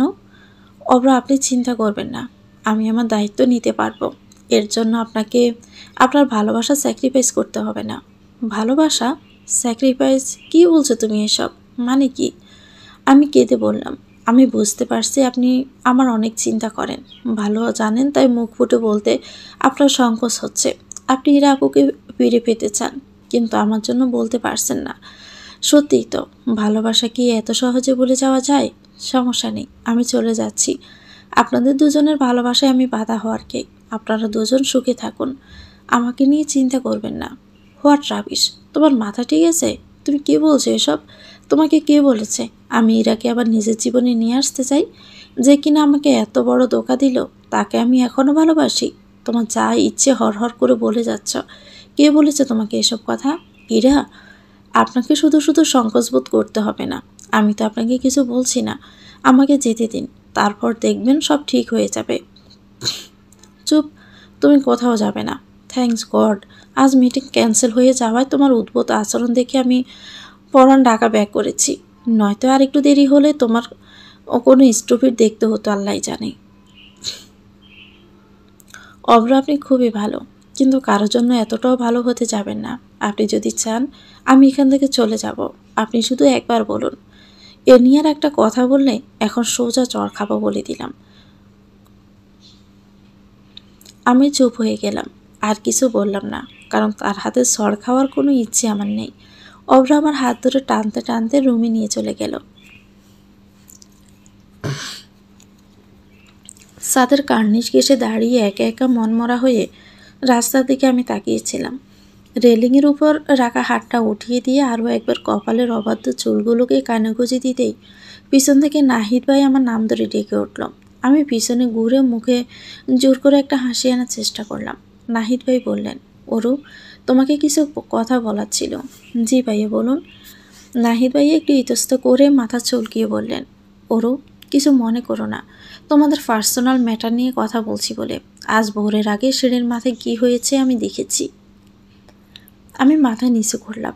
নাহিদ ভাই বলতে লাগলেন, আমার মনে হয় কি ওরু, তোমার কোনো মিসআন্ডারস্ট্যান্ডিং হয়েছে। আই থিঙ্ক কোনো ব্যাপার নিয়ে আমি সেটা ধরতে পারছি। তুমি সেদিন কফি শপে হওয়া ব্যাপারটা নিয়ে খুব আপসেট হয়ে পড়েছিলে। তুমি সেখানে ছিলে না। তুমি হয়তো ভাবছো অব্র মাসুদের কথায় এতটা অ্যাগ্রেসিভ রিয়েকশন কেন করলো। আমি যদি ভুল না হই, তুমি ভাবছো অব্র ইরার জন্য এমন রিয়েক্ট করেছে, কিন্তু এটা ভুল। সত্যিটা কি আমি তোমাকে শোনাচ্ছি। তোমার মনে আছে ওরু, আমি সেদিন রেকর্ড প্লেয়ার অন করে আমার সুরটা রেকর্ড করেছিলাম। সে মজার স্বরে করা রেকর্ডটাই যে আজ সৌভাগ্যবশত কাজে লেগে যাবে আমি বুঝতে পারিনি। এ বলে নাহিদ ভাই আমার হাতে তার ফোনের একটা রেকর্ডিং অন করে দিলেন। আমি শুনতে গেলাম ওয়াশরুমে যাওয়ার জন্য। আমি 2 মিনিট চাওয়ার কিছুক্ষণ পরে মাসুদ ভাইয়ের গলা। তিনি আবারও এসে বললেন, অব্র, একটা কল এসে গিয়েছিল রে, তাই চলে যেতে হলো। কিন্তু দেখ, তোর টানে আমি আবারও চলে আসলাম। অব্র বলল, তোকে দেখে শুধু অবাকই হচ্ছি। মুখের উপর চলে যেতে বলা সত্ত্বেও কেমন বেহায়ের মতো পিছে লেগে আছিস। অবশ্য তোর মতো মানুষরা সবসময় পিছিয়েই থাকতে পারে। হ্যাঁ, পিছিয়েতে লেগেছিলাম তোর গার্লফ্রেন্ডের। খুব জ্বলে ছিল বন্ধু যখন বিয়ের দিন পালিয়ে নিয়ে গিয়েছিলাম। তবে তোর গার্লফ্রেন্ডটা কিন্তু দেখতে হেব্বি ছিল, তাই তো বিয়েটা করে নিলাম। তাহলে বিয়েটা কখন করেছিলি? তবে আবার ছাড়লি কেন? আমাকে জ্বালাতে না হয় বিয়ে করেছিলি বুঝলাম, অন্তত সম্পর্কটা তো মেনটেন করতে পারতি। একটা মেয়ের সাথে 1 বছরও কাটাতে পারলি না। আজ একটা কাল একটা। ছি, এত ছিচিয়ের কি হলো? আমি এমন কি ভুল করেছি? একটা মেয়েকে কি বেশি দিন ভালো লাগে নাকি? আর দেখ, আমি তোর গার্লফ্রেন্ডকে নিয়ে বেঁকে গিয়ে কিন্তু তোর জন্য ভালোই করেছি। তাও একটা মেয়ে নিয়ে বোরিং হলি না? প্রথমে বড় বোন, তারপর এখন ছোটটাকে পেলি। এখানে স্টপ হয়ে যা। ওরুকে নিয়ে আর একটা কথাও বলবি না। আচ্ছা, খেপেছিস কেন? আমরা তো বন্ধুই। বলছি শোন না, ছোটটাও কিন্তু দেখতে হেব্বি। আমার তো মনে হয় ইরার থেকেও বেশি ভালো লাগে। অবশ্য 2 বোনকেই সেই সুন্দরী। শোন না, বড়টাকে তো 2 বন্ধুর একবার হাত বদল হয়েই গেল, ছোটটাকেও করবি নাকি? এ পর্যন্ত রেকর্ডিংটা চলতেই দপাদপ শব্দ হতে লাগলো। আর অব্রের বলা সেই কথা বলেছিলাম না, ওর সম্পর্কে আর একটা কথাও না বলতে। বলছিলাম না। আমি ফোনটা নাহিদ ভাইয়ের হাতে দিয়ে চুপ করে রইলাম। নাহিদ ভাই বললেন, এবার বুঝেছ তরু, অব্র সেদিন কার জন্য এত রিয়েক্ট করেছিল? অব্র অব্র ইরাকে পাগলের মতো ভালোবাসত ঠিকই, কিন্তু ইরা অব্রকে ধোঁকা দিয়েছে, তাও খুবই বিচ্ছিরিভাবে। ভালোবাসায় ভুলকে ক্ষমা করা যায়, ধোঁকাকে নয়। ধোঁকা এমনি একটি বিষাক্ত কীট, যা ভালোবাসা নামক কোমল চারাটিকে একদম ধ্বংস করে দেয়। ভালোবাসা নামের কোনো চিহ্ন সেখানে আর অবশিষ্ট থাকে না। আমার অন্তত এটা কখনোই মনে হয় না যে অব্র ইরাকে এখনও ভালোবাসে আর নিজের জীবনে ফেরত পেতে চাই। তুমি নিজেকে এতটাও তুচ্ছ মনে করো না। You are the reason why Obro started smiling again. You are the reason why Obro has started living life again. And trust me, এটা অব্র আমাকে নিজে বলেছে। অব্র এখন মাত্র একটি গভীর ক্ষত থেকে বেরিয়ে আসছে। 4 বছরের রিলেশনশিপের পর বিয়ের দিন ভালোবাসার মানুষটির পালিয়ে যাওয়া কোনো ছোট ব্যাপার না। তার উপর 4 বছর সম্পর্ক থাকার মেয়েটির ছোট বোনের সাথে বিয়ের পর স্বাভাবিক সম্পর্ক। একটু সময় তো লাগবেই। শেষে শুধু একটা কথাই বলবো, কোনো ভুল স্টেপ না নিয়ে অব্রকে একটু সময় দাও। নাহিদ ভাইয়ের কথা শুনে আবারও মনের তীরে একগুচ্ছ প্রশ্নের বেলা পাড়ি জমাতে চাইল, কিন্তু আমি বিরতি দিলাম না। আন্দাজে আর কোনো কিছুই ভাববো না আমি। এবার যা বলার অব্র বলবে। এবার অব্র নিজেই বলতে হবে তার মনে কি চলছে। ইলিশ মাছের পেটের টুকরোটা খুন্তি দিয়ে কড়াইয়ের উপর উল্টে দিতেই আমার মন খারাপ হয়ে গেল। আবারও বেশি বাজা হয়ে গেছে। আর একটু হলে সাক্ষাৎ পড়ে যাওয়ার খেতাবটা অর্জন করে ফেলত। আজ আমি সর্ষে ইলিশ রান্না করতে এসেছি। এরকম শখ করে রান্না যাকে বলে। সর্ষে ইলিশ রান্নায় মাছটাকে ভাজা হয় না, কিন্তু সমস্যাটা হলো বাবা কোনো মাছই না ভেজে রান্না করলে খেতে পারেন না। হালকা হলেও ভাজতেই হবে। তাই এ বাড়িতে ইলিশ মাছ হালকা ভেজে রান্না করা হয়। কিন্তু আমি কয়েক টুকরো এমনভাবে বেজে ফেলেছি যাতে হালকা ভাজা বললে পাপ হবে।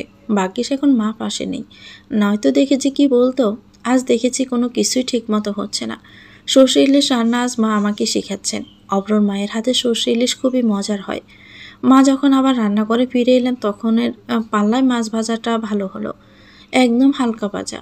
মা বেজে নামিয়ে বাটা মশলা কষিয়ে রান্না চড়াতে লাগলো। মা একটু পরপর আমাকে এটা ওটার ইনস্ট্রাকশন দিতে লাগলেন।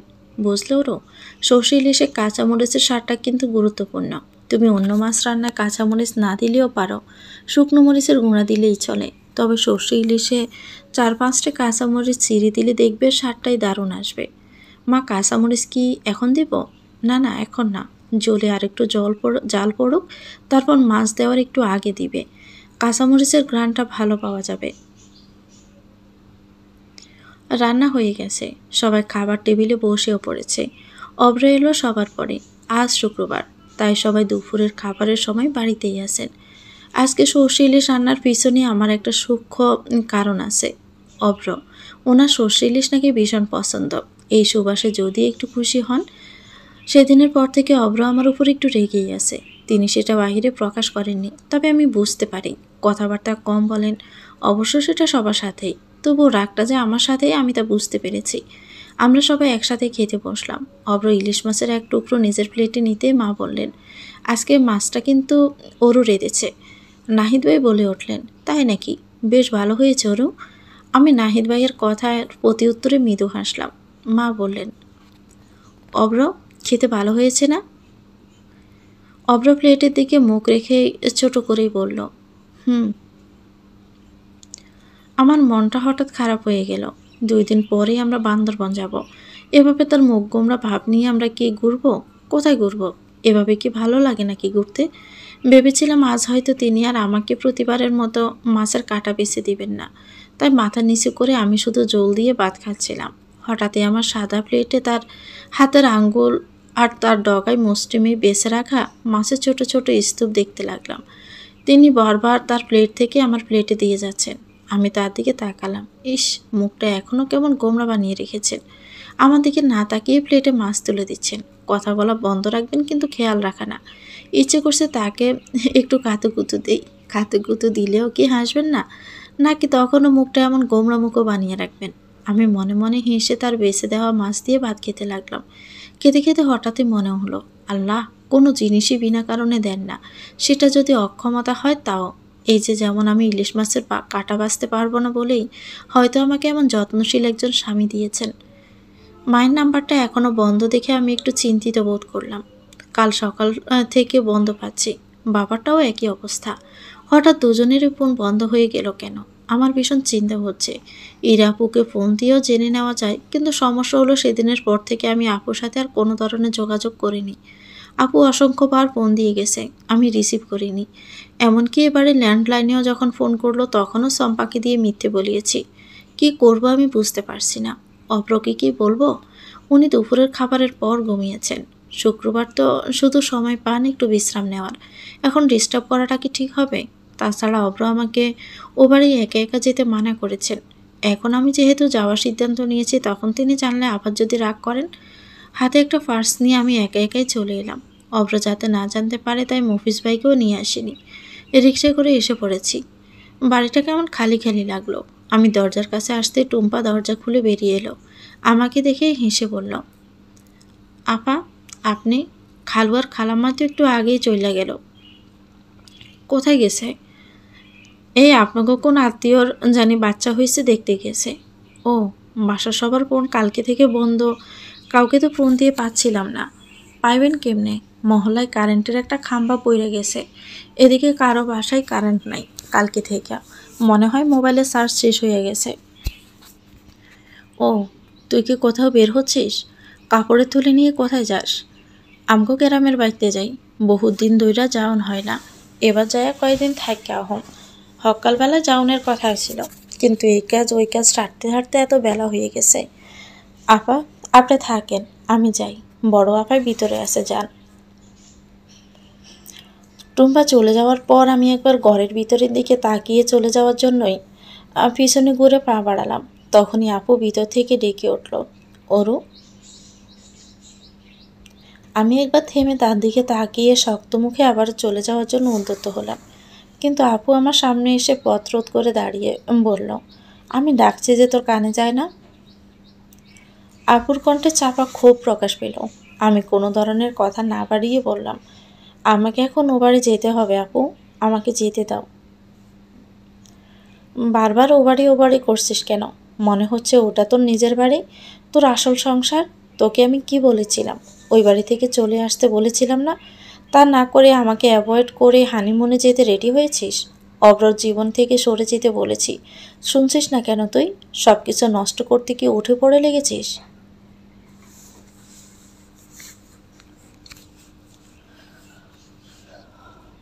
তুমি ঠিকই বলেছ আপু, ওটা আমার নিজের বাড়ি, আমার শ্বশুর বাড়ি। যা হয়েছে তা আমার জন্য, তোমার জন্যই হয়েছে। তোমার নিজের ভুলের জন্যই আজ তুমি অব্রকে পাওনি। আমি সব সময় তোমার দোষটা ডেকে এসেছি, কিন্তু এবার পারবো না। নিজের দোষটা স্বীকার করতে শেখো। আর আমি অব্র জীবন থেকে সরে যাব কেন? অব্র আমার স্বামী, আমি তাকে ভালোবাসি। তার জীবন থেকে আমাকে সরে যেতে বলার তোমার কোনো অধিকার নেই। এইটুকু বলতে আপু ঠাস করে আমার গালে একটা সর বসিয়ে দিল। আমার চোখে পানি চলে আসে। আমি গালে হাত দিয়ে তার দিকে তাকাতেই শক্ত হাতে আমার কাঁধ জাগিয়ে বলল, খুব বেশি বেড়ে গেছিস না? খুব বেশি? আমি ভয় পেয়ে গেলাম। আপুকে দেখতে কেমন অন্যরকম লাগছে। আপু বলতে লাগলো, লজ্জা করে না নিজের বড় বোনের বয়ফ্রেন্ডকে নিয়ে এসব বলতে? বাদেও না একটু, তার সাথে হানিমুনে করতে যাচ্ছিস। বড় বোনের ভালোবাসার মানুষটিকে জোর করে স্বামী বানিয়ে রাখছিস। অব্রতকে কি ভালোবাসে? তোদের মধ্যে সব স্বাভাবিক আছে? ছোট বোন হয়ে বড় বোনের ভালোবাসার শত্রু হয়ে বসে আছিস। এত বেহায়া হলে কবে থেকে ওরু? বড় বোনের ভালোবাসার দিকে নজর দিস? ছি, এত ভালো জানতাম তোকে, আর আমার সাথে এমন করছিস? অনেক বেশি সাহস হয়ে গেছে না তোর? আজকে তোর সাহস আমি বের করছি। আমি কাঁদতে লাগলাম। কথাগুলো বলে আপু আমাকে পুনরায় থাপ্পড় মারার জন্য হাত ওঠাতেই পিছন থেকে একটা শক্ত হাত আমাকে টেনে নিচে আমার আর আপুর মাঝখানে চলে এলো আর বলল, দ্বিতীয়বার এই দুঃসাহস ভুলেও করো না ইরা, ফলাফল কিন্তু খুব খারাপ হবে। আমি প্রচণ্ড চমকে উঠলাম অব্রকে দেখে। ইরা আপু হকচকিয়ে গেল। অব্র বলল, কি বলেছিলে তুমি? তোমার ভালোবাসার মানুষ? ভালোবেসে থাকলে বিয়ের দিন তাকে ছেড়ে পালিয়ে গিয়েছিলে কেন? ভালোবাসা শব্দটা তোমার মুখে মানায় না। এত কিছু করে ফেলার পরও তোমার কোনো রিয়েলাইজ নেই? এত বেহায়া তুমি? মানুষ জীবনে ধাক্কা খেলে ঠিক হয়ে যায়, তুমি তো দেখছি আরও বিগড়ে গেছো। লজ্জা অরুণ না, লজ্জা তোমার পাওয়া উচিত ছোট বোনের স্বামীর দিকে নজর দেওয়ার। আর বারবার সম্পর্ক স্বাভাবিক স্বাভাবিক নিয়ে কি শুরু করছো? ছোট বোনকে এসব নিয়ে কথা বলতে কি তোমার বাধে না? তোমাকে দেখে তো মনে হচ্ছে পারলে ছোট বোন আর তার হাজব্যান্ডের পার্সোনাল বেডরুমেই ঢুকে যাবে। যখন তুমি পালিয়ে গিয়েছিলে তোমার প্রতি প্রচুর ক্ষোভ ছিল এরা। মনে হচ্ছিল তোমাকে পেলে আমি খুনই করে ফেলবো।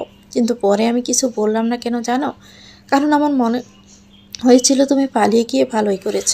না হলে হয়তো আমি অরুর মতন এমন একটি মেয়েকে নিজের স্ত্রী হিসেবে পেতাম না। একটা ঠক জোচ্চর লোভী মেয়ের সাথে আমাকে সারা জীবন কাটাতে হতো। তোমার পালিয়ে যাওয়াটা আমার কাছে এখন ব্লেসিং লাগে। আর এসব অরুর জন্য না। নেক্সট টাইম অরুকে কিছু বলার আগে 10 বার ভাববে। কারণ এখন আর সে শুধু তোমার ছোট বোন না, মিস্টার অব্র আহমেদের স্ত্রী। কিছু বললে বা করলে আমি তোমাকে কিন্তু ছেড়ে দিব না। আপু অব্র বলে কিছু বলতে চাইল, কিন্তু পারল না। অব্র আপুকে কিছু বলার সুযোগ না দিয়ে বলতে লাগলো, আর কিছু বললাম না। আপনি আমার স্ত্রীর বড় বোন, সম্পর্কে আমার বড়। বড়দের তো উল্টোপাল্টা কিছু বলা যায় না, তাই না আপা? ভালো থাকবেন আর আমাদের সুখী জীবনের জন্য দোয়া করবেন আপা। শেষে আপা শব্দটা অব্র যেন একটু টেনে ভেঙিয়ে বলল। ইরা আপুর চেহারা অপমানের লাল হয়ে আছে, দাঁতে দাঁত চেপে সে রাগে গিজগিজ করছে। অব্র আমাকে হাত ধরে টেনে নিয়ে চলে এলো। গাড়িতে আমি শুধু কাঁদতে লাগলাম। কান্না আমার থামছেই না, যাকে বলে হিসকি তুলে কান্না। অব্রর মধ্যে খুব অস্থিরতা দেখা যাচ্ছে। তিনি প্রচুর রেগেও আছেন। বারবার গাড়ির হর্ন বাজাচ্ছে, মাথায় এদিক ওদিক দুলছে। একসময় তাতে দাঁত চেপে বলল, স্টপ ক্রাইং অরু, স্টপ। আর যাই করো না কেন, এই চোখের পানি ফেলানোটা বন্ধ করো। আমার সহ্য হচ্ছে না। তোমাকে মানা করেছিলাম না ও বাড়ি একা একা না যেতে? কেন গিয়েছিলে? একলা নাক বাড়িয়ে বেশি না বুঝলে হয় না, তাই না? আমি কাঁদতে কাঁদতে বললাম, আপু ঠিকই বলেছে, সত্যি সব আমার দোষ। বেহায়ার মতো আপনার জীবনে পড়ে আছি। আমার দায়িত্ব আপনার গাড়ি তুলে দিয়েছি, সত্যিই তো। আপনি কি আমাকে ভালোবাসেন? আপনার জন্য আমি তো শুধু দায়িত্ব। একটা দায়িত্ব ছাড়া তো আর কিছু না। কতদিন আর এভাবে থাকবেন? আপনারও তো একটা জীবন আছে। আমাকে যেতে দিন, দেখবেন সব ঠিক হয়ে যাবে। আপনাকে আর দায়িত্ব নিয়ে পড়ে থাকতে হবে না। আর বলতে পারলাম না। অব্র হঠাৎ জোরে ব্রেক কষে গাড়ি থামিয়ে দিল, আর আমি কিছু বুঝে ওঠার আগেই উনি নেমে আমার হাত ধরে গাড়ি থেকে নামিয়ে রাস্তার পাশের জঙ্গলের ধারে নিয়ে গেলেন। আমার কাঁধ শক্ত করে টেনে ধরে আগে গজগজ করতে করতে বললেন, দায়িত্ব ভালোবাসা, দায়িত্ব ভালোবাসা, কি রাখা আছে এই ভালোবাসার শব্দে? হ্যাঁ, দায়িত্ব দায়িত্ব করে মাথা ধরিয়ে দিয়েছ। কোথাও যেতে পারবে না তুমি, কোথাও না, বুঝতে পেরেছ? চাইলেও আর না চাইলেও না, তোমাকে আমার কাছেই থাকতে হবে। আর এটা তোমার স্টুপিড দায়িত্বের জন্য বলছি না, আমার জন্য বলছি, শুধু আমার জন্য। আমাকে বাঁচতে হলে তোমাকে লাগবে, আমাকে হাসতে হলে তোমাকে লাগবে, আমার শখটুকুর জন্য তোমাকে লাগবে, তোমাকে লাগবেই। তোমাকে ছাড়া আমার চলবে না। আর অন্য বাকি সব আমার জীবনে থাকুক বা না থাকুক, স্বার্থপর শোনাচ্ছে না? হ্যাঁ, আমি স্বার্থপর। জীবনে প্রথমবার শুধু তোমার জন্য আমি স্বার্থপর হয়ে গেছি। তুমি কোথাও যেতে পারবে না, আমি তোমায় কোথাও যেতে দিব না, শুনেছ? আমি থমকে রইলাম ওনার কথায়। এ অভ্রকে তো আমি চিনি না, এ অভ্রকে আমি আগে কখনো দেখিনি। এ যেন অন্য অভ্র। আমাকে ছেড়ে দু কদম পিছিয়ে গিয়ে পিছনে ঘুরে দুহাত দিয়ে শক্ত করে মাথা খামচে ধরে কিছুক্ষণ থমকে থেকে আবার আমার সামনে এসে দাঁড়ালো। তার চোখে পানি এসে পড়ছে। আমার গালে আলতো করে দুহাত রেখে বলল, তুমি বুঝো না কেন? তোমাকে ছাড়া এখন আমি থাকতে পারি না অরু। একটু চোখের আড়াল হলে কেমন অস্থির অস্থির লাগে, শ্বাসটা যেন গলার কাছে এসে আটকে থাকে। আমার খুব কষ্ট হয়। আরও একবার ভালোবাসা হারানোর কষ্ট আমার মন পেতে চায় না। এই মনটা খুব কষ্ট পেয়েছিল অরু। তারপর তুমি এলে আমার জীবনে। তারপর সব কিছু একটা ম্যাজিকের মতো কেমন যেন ঠিক হয়ে গেল। আমার জীবন, আমার ধরন, সব কিছু কেমন যেন পুরো অন্যরকম হয়ে গেল। ভালোবাসার সংজ্ঞা কি সে শুধু অব্র আর জানতে চায় না। শুধু জানি তোমাকে চাই আমার, শুধু তোমাকে। আমি জানি নিজেকে স্বার্থপর লাগছে, কিন্তু কি করবো অরু? একটু কষ্ট নিয়ে মানিয়ে নিতে কি পারবে না বাকি জীবনটা? প্লিজ অরু, আমাকে ছেড়ে যেও না। অন্তত আমি যতদিন বেঁচে আছি ততদিন না। আমি মরে গেলে না হয় অন্য কোথাও চলে যেও, পারবে না অরু? আমি শক্ত করে তাকে জড়িয়ে ধরে হাউমাউ করে কেঁদে উঠলাম, আর ভাঙা ভাঙা গলায় বললাম, আর কখনোই মরে যাওয়ার কথাটা বলবেন না, কখনো না। আর বলতে পারলাম না, কান্নায় গলা আটকে এলো। অব্র আমাকে আঁকড়ে ধরে কাঁদতে লাগলেন। চোখের পানিতে লেপ্টে থাকা আমার সামনের চুলগুলো দুহাত দিয়ে সরিয়ে মাথা নাড়িয়ে কাঁদতে মানা করলেন। আঙ্গুলের ঢগা দিয়ে আমার চোখের পানি মুছে দিয়ে কপালে তার ঠোঁটের স্পর্শ দিয়ে একটি ভালোবাসার পরশ এঁকে দিলেন। তারপর আমার হাত শক্ত করে ধরে গাড়িতে বসালেন। বাকি রাস্তা তিনি আমার হাত ছাড়লেন না, এমনকি গাড়ির গ্রিয়াজ চাপার সময়ও না। তবুও ছাড়লেন না। অনেক প্রতীক্ষা, অনেক আফসায়ার পরে হাত খুঁজে পেয়েছে। আরেক হাতকে, এই হাত কি আর সহজে ছুটবে? গলায় থাকা সোনার কারুকার্যের উপর হীরাখচিত ছোট্ট লকেটটিতে আমি বারবার হাত বুলিয়ে আয়নায় দেখতে লাগলাম। এটি সেই খানদানি লকেট, যেটা অব্র আমাদের বাসরাতে আমার গলা থেকে ছিঁড়ে নিয়ে গিয়েছিল। যে লকেটটি এবারের সকল মিসেস আহমেদদের গলায় থাকে। আজ আমিও পড়তে পারলাম। কেমন যেন অদ্ভুত অনুভূতি হচ্ছে। লকেটটি আমায় অব্রই পরিয়ে দিয়েছিল, কিন্তু যখন দিয়েছিল তখন হয়তো তার মনে আমি অস্পষ্ট ছিলাম। ঘটনাটি ঘটে অনেক আগে, আমার অ্যাক্সিডেন্টের আগে। অফিস থেকে বাবা কিছু স্পেশাল ক্লায়েন্টদের দুপুরে খাবারের জন্য বাড়িতে ইনভাইট করেছিল। ক্লায়েন্টের জন্য লাঞ্চ উপলক্ষে পুরো বাড়ির চকচকে পরিষ্কার করা হলো। খাবারের তালিকা ছিল দেশি কন্টিনেন্টাল ফুড আইটেম ভরপুর। মায়ের কথা অনুযায়ী আমি মিষ্টি রঙের একটি শাড়ি পরলাম। অপর একটি নীল রঙের পাঞ্জাবি পরে নিচে আসলো। সব কিছুই তৈরি হয়ে আছে, এখন শুধু মেহমানদের আসার অপেক্ষা। হঠাৎ মা আমার গলা দিকে তাকিয়ে বলে উঠলেন, এ কি ওরু, তোমার গলা খালি কেন? আমাদের খানদানি লকেট কোথায়, যেটা তোমাকে বিয়ের সময় দেওয়া হয়েছিল? এতদিন তো আমি খেয়ালই করিনি। মায়ের কথা শুনে অব্র আমার গলার দিকে তাকালো। আমি গলায় হাত দিয়ে আমতা আমতা করতে লাগলাম। কি বলবো এখন? লকেট তো সে প্রথম রাতেই অব্র নিয়ে গিয়েছিল, কিন্তু এই কথা তো তার মাকে বলতে পারি না। আমি ইনিয়ে বিনিয়ে কিছু বলতে চাইলাম, কিন্তু স্পষ্টভাবে কিছুই মুখ দিয়ে বের হলো না। চিন্তিত মুখে আমি ওনার দিকে তাকালাম। উনি বললেন, মা, ওই লকেটের চেইনের হুক ভেঙে গিয়েছিল, তাই আমি আমার কাছে রেখে দিয়েছি, পরে ঠিক করে এনে দিব। হুক ভেঙে গেছে সেটা আমাকে বলবা না? কতগুলো সোনার চেন আছে আমার কাছে, চেনের জন্য আহমেদ বাড়ির বউ খানদানি লকেট ছাড়া থাকবে, এটা কোনো কথা হলো? এ বলে মা তার রুমে গিয়ে একটি সোনার চেন নিয়ে এসে বললেন, যা ওই লকেট নিয়ে আয়, আমি এই চেনের ভিতরে ঢুকিয়ে দিচ্ছি। উনি বললেন, এখনই কি দরকার মা? গেস্ট এসে পড়বে এক্ষুনি, পরে এসব করলে হয় না? না, হয় না। গেস্ট আসবে এ কারণেই তো বেশি দরকার। বাহির থেকে মানুষ এসে নাকি দেখবে এই বাড়ির একমাত্র পুত্রবধূর গলায় খালি। যা, তাড়াতাড়ি নিয়ে আয় গিয়ে। উনি আর কিছুই বলতে পারলেন না। উপরে গিয়ে হাতের মুঠোয় লকেটটা নিয়ে ফিরে এলেন। তার হাত থেকে লকেট নিয়ে মা তার হাতে সোনার চেইনে ঢুকিয়ে নিলেন। তারপর পুনরায় অভ্রের হাতে দিয়ে বললেন, ওরুকে পরিয়ে দে। মা, আমি কেন? ও তো নিজেই পড়তে পারবে। তুই আজকাল বড্ড বেশি কথা বলিস অভ্র। পড়াতে বলেছি পরিয়ে দে, হুকটা শক্ত, ও একা একা পড়তে পারবে না। মেহমানরাই চলে এলো বেলে, নে তাড়াতাড়ি কর। অভ্র কিছুটা কাঁচুমাচু করে আমার পিছনে লকেট হাতে দাঁড়ালো। আমিও একটু জুবুতুবু হয়ে গেলাম। একটু থেমে থেমে উনি এক হাত দিয়ে আমার গাড়ের চুল সরিয়ে দিয়ে তাদের খানদানের লকেট আমার গলায় পরিয়ে দিলেন। আমার গাড়ের চুল সরাবার সময় তার আঙ্গুলের আলতো স্পর্শ আমার ঘাড়ে অস্পষ্টভাবে লাগতেই আমি একটু কেঁপে উঠলাম। উনিও হয়তো বুঝতে পারলেন। লকেট পরানো শেষ হলে উনি পেছন থেকে সরে গেলেন। আমি হাত দিয়ে গলার মাঝ বরাবর পড়ে থাকা লকেটটা আবার হাত দিয়ে স্পর্শ করলাম, যেমনটা এখন করছি। সেদিনের মতো আজও নিজেকে কেমন অদ্ভুতভাবে পরিপূর্ণ মনে হচ্ছে। সেদিন এই লকেটটায় গলায় পড়তে পারলেও আমি খুলে ফেলেছিলাম, কারণ আমার মনে হয়েছিল অভ্র হয়তো এখনও চায় না। যেদিন আমাকে সত্যি নিজের স্ত্রী ভাববে সেদিনে পড়ব। আজ হয়তো সেই দিনটি এসেছে। তাই তো আজ এতদিন পর একটি গুপ্ত কৌটায় লুকিয়ে রাখা আহমেদ পরিবারের এই খানদানি ছোট্ট লকেটটি আমি বের করে গলায় পরে নিলাম। আর কখনো খুলব না। আয়নার মধ্যে নিজের গলার লকেটটি দেখায় আমি যখন ব্যস্ত, ঠিক তখনই নিচের থেকে বেশি এলো সে চিরচেনা প্রিয় কণ্ঠের ডাক, অরু। আমি সেই শব্দের অনুসরণ করে দ্রুত দৌড়ে গেলাম নিচে। আমার পরনে একটি কাঁচা হলুদ রঙের শাড়ি। শাড়ির কারণে ছোটার গতি আমার মন্থর হলো। নিচে গিয়ে দেখলাম অব্রর হাত বোঝাই হয়ে আছে বড় বড় বক্স। বেচারার মুখটা অব্দিও ডেকে আছে বক্সে, শুধু মুখ, চোখ উঁচু করে সামনের সব কিছু দেখার চেষ্টা। আজ আমাদের বাড়িতে বিয়ে, চম্পা আর মফিজ ভাইয়ের বিয়ে। বিয়ের ঘটক আমি এবং প্রধান সঞ্চালকও, তাই আমার কদর আজ একটু বেশি। অব্রকে পাঠিয়েছি গ্যারেজের পাশে মফিজ ভাইয়ের ঘরে।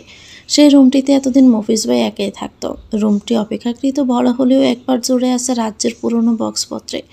এখন মফিজ ভাইয়ের সাথে চম্পাও সেখানে থাকবে, তাই অবশ্যই ওদের রুম একটু বেশি জায়গারই প্রয়োজন। টোনাটুনির নতুন সংসার হবে, একটু গুছিয়ে তো নিতেই হবে। আমার কথা মতো অভ্র গেছে সেই রুম পুরো খালি করতে। নতুন বোর বউকে দিয়ে আজ কোনো কাজ করানো হবে না, তাই আমি ঠিক করেছি সব কাজ আমরাই করব। অভ্রকে দেখতে ক্লান্ত লাগছে, কপালে বিন্দু বিন্দু ঘাম, তবুও তাকে দেখতে সুন্দরী লাগছে। সে আজ পরনে সাদা প্যান্টের উপর একটি লাল খয়েরি পাঞ্জাবি। আমি নিজেই তাকে পরতে বলেছি এবং নিজের হাতে তার পাঞ্জাবের হাতা কোনোই পর্যন্ত ভাঁজ করে দিয়েছি। তাতে অভ্র বলেছে আজ নাকি আমি বড় হয়ে গেছি, আমাকে দেখতে বড় বড় লাগছে। এতদিন পিচ্ছি বলতো বলে রাগ করতাম, অথচ আজ বড় বলায় লজ্জা পাচ্ছি। উনি আমার মুচকি হাসি থেকে বিভ্রান্ত হয়ে গেলেন। চোখের সামনে একজন মানুষ বাদামি রঙের বক্সে স্তব নিয়ে দাঁড়িয়ে আছে। তাকে সাহায্য না করে, তার বলা কথার কোনো উত্তর না দিয়ে একটি মেয়েকে মুচকি হাসতে দেখলে যে কারোরই বিভ্রান্ত হওয়ার কথা। তিনি আবারও বললেন, এই বক্সগুলো কোথায় রাখবো? এবারও আমি তার কথার কোনো উত্তর না দিয়ে তার হাত থেকে বক্সগুলো সেখানে নামিয়ে রেখে আমার শাড়ির আঁচল দিয়ে তার কপালের ঘাম মুছতে লাগলাম। অভ্র ভ্রু কুঁচকে আমার দিকে তাকিয়ে রইল। আমি তার হাত ধরে সবাই বসিয়ে বললাম, বক্সের চিন্তা ছাড়ুন তো, আপনি এখানে বসুন। শরবত খাবেন? তোমার আজকে হয়েছেটা কি বলো তো? কিছুই হয়নি। আমাকে আজকে দেখতে সুন্দর লাগছে, তাই আমার মন ফুরফুরা লাগছে। মেয়েদেরকে দেখতে সুন্দর লাগলে মেয়েদের মন ভালো হয়ে যায়। উনি আমার কথায় হেসে দিলেন। আমি ভ্রু কুঁচকে বললাম, আপনি হাসলেন কেন? যেন আমি একটি হাসির কথা বললাম। আমাকে দেখতে আপনার সুন্দর লাগছে না? অভ্রা হাসতে লাগলো। পাশ দিয়ে নাহিদ ভাই যাচ্ছিলেন। আমি ডেকে বললাম, বলুন তো নাহিদ ভাই, আমাকে দেখতে সুন্দর লাগছে না? নাহিদ ভাই কিছুক্ষণ আমার দিকে তাকিয়ে থেকে বললেন, হ্যাঁ সুন্দর লাগছে, ভীষণ সুন্দর লাগছে। আমি হেসে চোখ ইশারা করে অভ্রকে দেখালাম। তারপর বললাম, বুঝেছেন নাহিদ ভাই, সুন্দর জামাই বিয়ে করার এই একটা জ্বালা, বউকে সুন্দর লাগলেও তাদের চোখে পড়ে না। কথাটা বলে আমিও হাসতে লাগলাম, কিন্তু দেখলাম নাহিদ ভাইয়ের চেহারা যেন কোনো ভাবান্তর নেই। তিনি আমার দিকে এখনও তাকিয়ে আছেন। তার চেহারায় এক ধরনের বিষণ্ণতার ছাপ। আমি হাসি মুখে একটু অবাক হলাম। নাহিদ ভাই হঠাৎই সেখান থেকে কিছু না বলে চলে গেলেন। দুলাভাই একতলা মিষ্টি নিয়ে বসেছেন, একের পর এক গপাগপ মুখে ঢুকিয়ে যাচ্ছেন। একটু পর খাওয়ার মাঝখানে চম্পার দিকে তাকিয়ে বললেন, চম্পা, তোর বিয়েতে আজ আমরাই কিন্তু একমাত্র মেহমান। আজ ইচ্ছে মতো আমি পেট ভরে মিষ্টি খাবো, আর অন্য কোনো খাবার না। তারপর এটাকে বলা হবে মিষ্টি খাওয়া দাওয়াতের বিয়ে। আরেশা আপু দুলাভাইয়ের কাণ্ডে রীতিমতো বিরক্ত। তিনি অনেকক্ষণ চুপ থেকে আবার চোখ গরম করে বললেন, মিষ্টি যে রাক্ষসের মতো গিলছ, বডিটা পর্বতের মতো দিন দিন বাড়ছে, সেদিকে কি কোনো খেয়াল আছে? কি যে বলো না, একেবারে পর্বতের সাথে তুলনা করে দিলে। তুতুল এসে দুলাভাইয়ের হাত ধরে নাড়িয়ে নাড়িয়ে বলল, বাবা, আমাদের ক্লাসের রাজু কয়েকদিন আগে নাকি পর্বতে উঠেছিল, আমিও পর্বতে উঠব। ও বাবা, বাবা আমাকে একটু তোমার পর্বতে উঠাও না বাবা, ও বাবা। দুলাভাই তুতুলের হাত নাড়ানোর জন্য বারবার মিষ্টিটা মুখে নিবু নিবু করেও আর বাড়ছে না। একসময় তিনি অতিষ্ঠ হয়ে বললেন, দূর যা, আগে টিকিট কেটে আয়, তারপর উঠবি। সরকারি পেয়েছিস নাকি? চম্পা, তোর বিয়েতে কি এখন শান্তিমতো মিষ্টিও খেতে পারবো না? চম্পা সামনেই দাঁড়িয়ে আছে, তার পরনে আমার দেওয়া একটা লাল টকটকে শাড়ি। সে একটু পর পরে লজ্জায় মুচকি হেসে মুখ ডাকছে। ওকে দেখে মনে হচ্ছে বিয়েতে লজ্জা পেতে হয় বলেই তার এত লজ্জা পাওয়া। মা চম্পাকে ডেকে বললেন, এই চম্পা, ওই মফিস হতচ্ছাড়া এই কি চুল কেটেছে, পুরো নাওড়া হয়ে এসেছে, দেখতেই তো পুরো বাদরের মতো লাগছে। চম্পা আসলে মুখ ডেকে হেসে বলল, খালাম্মা, আমি এখন দেখুম না, আমার শরম লাগে। এখন শরম লাগে? শরমের ঠেলায় মুখ দেখাতে পারে না, প্রেম করার সময় শরম লাগে নাই? মায়ের কথায় আমার ভীষণ হাসি পেল। হাসি চেপে আমি তাকালাম অব্রর দিকে। ওনার হঠাৎই হিঁচকি ওঠা শুরু হয়ে গেছে, কিছুতে থামছে না। বেচারা বারবার কথার মাঝখানে হেঁচকি তুলছে। যথাসময়ে চম্পা আর মফিজ ভাইয়ের বিয়ে হলো। ছবি তোলার দায়িত্ব নিয়েছেন নাহিদ ভাই। সবার একক যুগল অনেক অনেক ছবি তোলা হয়েছে। এবার সবাই একত্রে একটি ছবি তোলার পালা। সবাইকে ক্যামেরায় এনে যখনই নাহিদ ভাই বাটনে চাপ দিবেন, তখনই হঠাৎ মা চেঁচিয়ে উঠে ছবি তুলতে মানা করলেন। আমরা সবাই অবাক হয়ে মায়ের দিকে তাকালাম। মা মফিজ ভাইয়ের দিকে তাকিয়ে বললেন, এই তুই চোখ বন্ধ কর। আমরা সবাই এবার আরও অবাক হলাম। মা বললেন, তুই চোখ বন্ধ করেই ছবি তুলবি। আমার সব কটা ছবি এই বাদরের চোখ বন্ধ অবস্থায় তোলে। আজকে তোর বিয়ের ছবিও চোখ বন্ধ করেই তোলা হবে। চোখ বন্ধ কর। মায়ের দমকে মফিজ ভাই চোখ বন্ধ, ভয় পেয়ে সত্যি সত্যি চোখ বন্ধ করলেন। মার আমরা সবাই একে অন্যের দিকে তাকিয়ে জোরে জোরে হেসে উঠলাম। আর সেই মুহূর্তটাই ক্যামেরায় নাহিদ ভাইয়া বন্দি করে নিলেন। বাসর ঘরে যাওয়ার আগে চম্পা আমার কাছে দোয়া চাইতে এলো। আমি অবাক হয়ে গেলাম। বাসর ঘরে যাওয়ার আগেও দোয়া চাইতে হয়? আমি ঝটপট দোয়া করে দিলাম। হয়তো গম্ভীর বেশি এখন একটু উপদেশও দেওয়া দরকার। বাসর ঘরে যাওয়ার আগে নতুন বউকে বিবাহিত মেয়েরা নানা রকমের উপদেশ দেয়। আমিও গম্ভীর মুখে কিছু উপদেশ দিতে চাইলাম, কিন্তু পারলাম না। হারিকেন দিয়ে খুঁজেও কোনো উপদেশই খুঁজে পেলাম না। আমি নিজেই তো এখনো জানতেই পারলাম না বাসর ঘরে আসলে হয়টা কি। দূর, একটু না জানার কারণে আমি কি না যে একটু নতুন বউকে বিজ্ঞের মতো উপদেশই দিতে পারলাম না। জীবনেও কাউকে উপদেশ দিতে পারিনি, আজ এত বড় একটা উপদেশ দেওয়ার সুযোগ হাতে পেয়েও পারলাম না। এটা কি মানা যায়? চম্পা বাসর ঘরে চলে গেলে বাকি সবাইও যার যার রুমে চলে গেল। শুধু অভ্র দাঁড়িয়ে দাঁড়িয়ে এখনো হিঁচকি দিয়েই যাচ্ছে। বেচারা হিঁচকি দিতে দিতে ক্লান্ত। ইতিমধ্যে এক জগ পানি খেয়ে ফেলেছেন, তবুও থামছে না। আমি গিয়ে নিচু হয়ে তার মুখের দিকে ব্রু কুঁচকে তাকালাম। উনি হেঁচকির মাঝে মাঝে ভেঙে ভেঙে বললেন, এভাবে কি দেখছ? দেখছি না, ভাবছি আপনার হেঁচকি থামানো যায় কিভাবে। এই তুমি থামাবে হেঁচকি কিভাবে? চমকে দিয়ে, প্রচণ্ড চমকে দিয়ে, জানেন তো। হেঁচকি থেমে যায়। তুমি চমকাবে আমাকে কিভাবে বউ করে? উনি হাসতে লাগলেন। আমি একটু ইনসাল্ট ফিল করলাম। আমার চমকানোর ক্ষমতা নিয়ে ঠাট্টা? হাসবেন না তো, অসহ্য লাগছে। যদি চমকে দিতে পারি? No chance. যদি পারি তবে কি করবেন? যা বলবো তাই করবে। যদিও তা কখনো হচ্ছে না। আমি মুখ ফুলিয়ে ব্রুকুসকে তাকিয়ে রইলাম। অব্র হেঁচকে তুলতে তুলতে মৃদু হাসলো। আমি তৎক্ষণাৎ একটি কাজ করে ফেললাম। টুক করে তার গালে একটি চুমু দিয়ে দিলাম।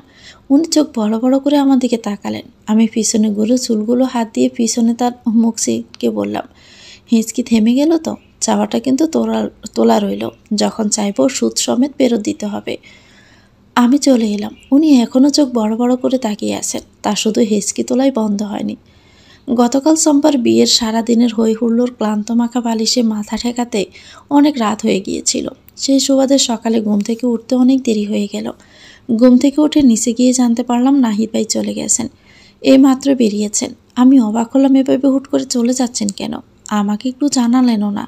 তৎক্ষণাৎই এলোমেলো চুল নিয়ে দৌড়ে বাহিরে চলে গেলাম। নাহিদ ভাই কাঁধে একটা কালো ব্যাগ নিয়ে গাড়ি দিকে এগিয়ে যাচ্ছেন। আমি পিছন থেকে তাকে জোরে ডেকে দৌড়াতে লাগলাম। নাহিদ ভাই আমার ডাক শুনে থেমে পিছনে ফিরলেন। আমি তার সামনে দাঁড়িয়ে থেমে হাঁপাতে হাঁপাতে বললাম, ভাইয়া, আপনি এত তাড়াতাড়ি চলে যাচ্ছেন কেন? তাও আবার আমাদের না বলে। তাড়াতাড়ি কোথায় ওরু? অনেক দিনই তো থাকলাম। তুমি ঘুমাচ্ছিলে তাই তোমাকে আর ডিস্টার্ব করিনি।